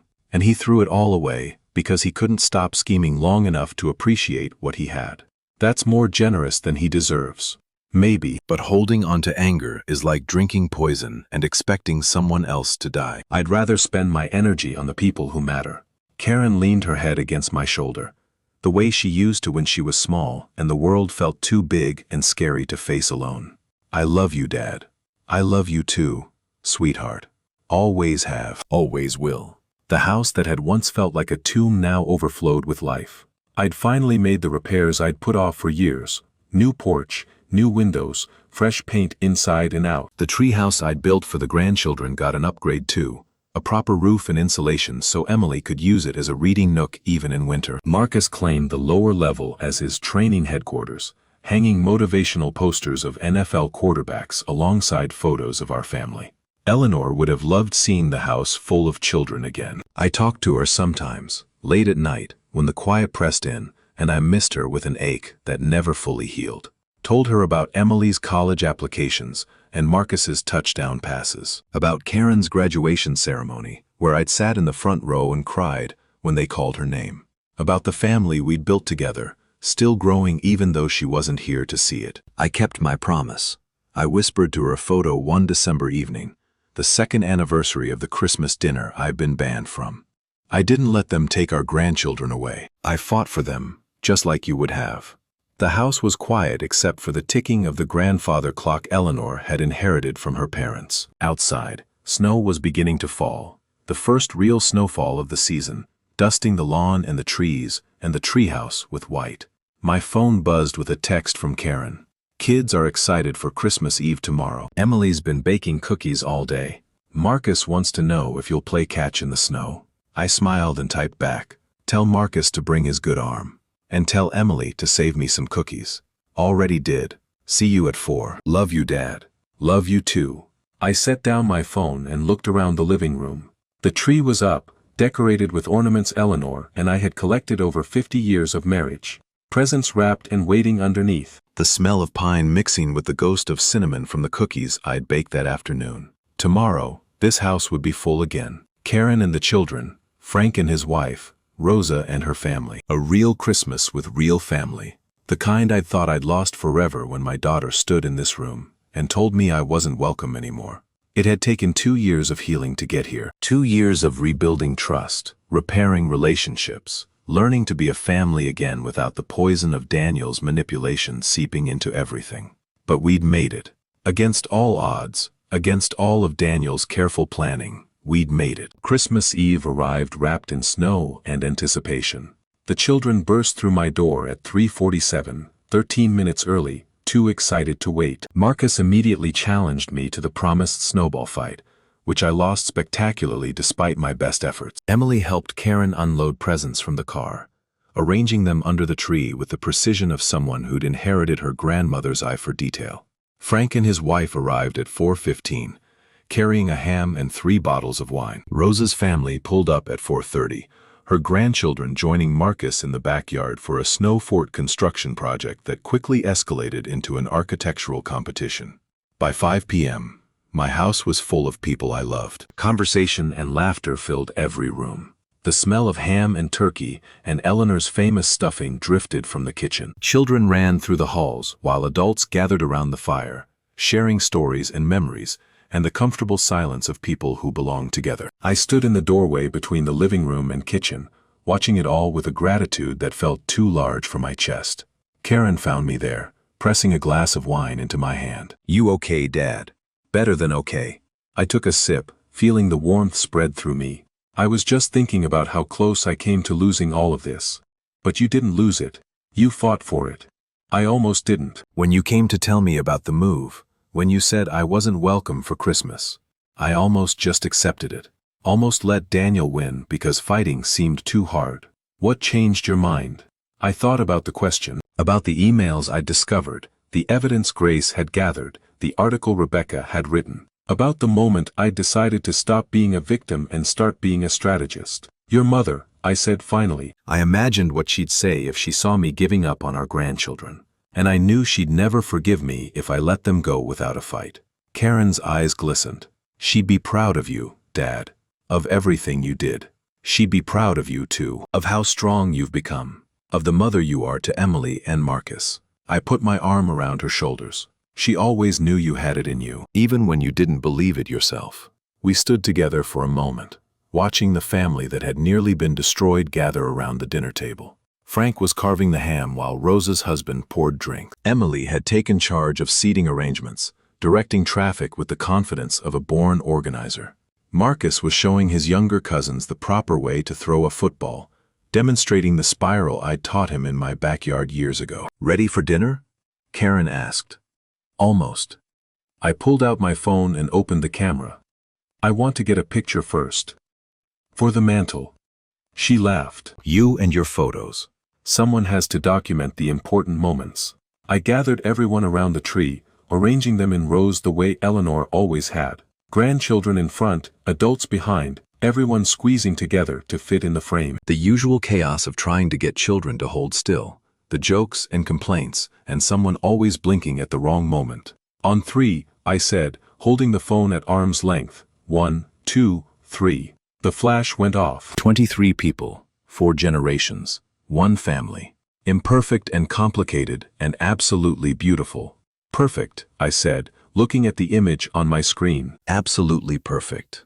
After dinner, after presents, after the children had been bundled into cars and driven home to dream of tomorrow's gifts, I sat alone in my living room. The fire had burned down to embers. The tree lights twinkled in the darkness. Outside, the snow had stopped, leaving the world clean and white and new. I picked up Eleanor's photo from the mantel, the one taken on our 30th anniversary, her smile as radiant as the day I'd married her. "We did it, sweetheart," I told her. We kept the family together. The house creaked around me, settling into the cold night. But it didn't feel empty anymore. It felt full of memories, of love, of the echoes of laughter that would return next Tuesday and every Tuesday after that. I thought about Daniel, alone in his Seattle apartment, cut off from the family he'd tried to steal. About the $237,468 I'd spent supporting a man who'd never deserved a penny of it. About the years I'd lost believing I wasn't good enough for my own grandchildren. The anger was gone, not forgiven, exactly, but released. I'd spent too much of my life carrying weight that wasn't mine to carry. Daniel's choices were his own. His consequences were his own. All I could control was what I did with the time I had left. And I intended to spend every moment of it loving the people who loved me back. I set Eleanor's photo back on the mantel and walked to the window. The moon was rising over the snow-covered lawn, casting everything in silver light. The treehouse stood solid and strong, waiting for grandchildren who would return in the morning to play in the fresh powder. 66 years old. More behind me than ahead. But for the first time in years, the future felt like something to look forward to rather than something to survive. My phone buzzed one last time. A text from Emily. "Best Christmas Eve ever, Grandpa. Love you to the moon and back." I smiled and typed my response. "Love you too, sweetheart. To the moon and back, and all the stars in between." Then I turned off the lights, climbed the stairs to my bedroom, and slept more peacefully than I had in years. Tomorrow would bring new moments to cherish, new memories to make, new opportunities to be the grandfather, the father, the man I'd always wanted to be. Daniel Henderson had tried to take everything from me. He'd failed. Because family isn't something you can steal. It's something you build, one Tuesday dinner at a time, one football game at a time, one telescope lens at a time. It's the accumulation of small moments that add up to a lifetime of love. And my lifetime wasn't over yet. If you're listening to this story, maybe you recognize something in it. Maybe you felt excluded from your grandchildren's lives. Maybe someone has tried to convince you that you're the problem when you were only trying to help. Maybe you've wondered if fighting back is worth the cost. I'm here to tell you, it is. It absolutely is. Family is worth fighting for. Your grandchildren are worth fighting for. And you are not too old, too tired, or too powerless to stand up for what matters. Daniel Henderson thought I would die alone, forgotten, erased from my grandchildren's memories. He was wrong. Don't let anyone convince you that your story has to end the way they want it to. Pick up the pen, write your own ending. And never, ever stop fighting for the people you love. If you enjoyed this story, please like this video, subscribe to the channel, and share your thoughts in the comments below. I'd love to know, have you ever had to fight for your family? What did you learn from the experience? For the next story, click the video on the left. And remember, you're never too old to start over. You're never too tired to fight back. And you're never, ever alone. Thank you for listening.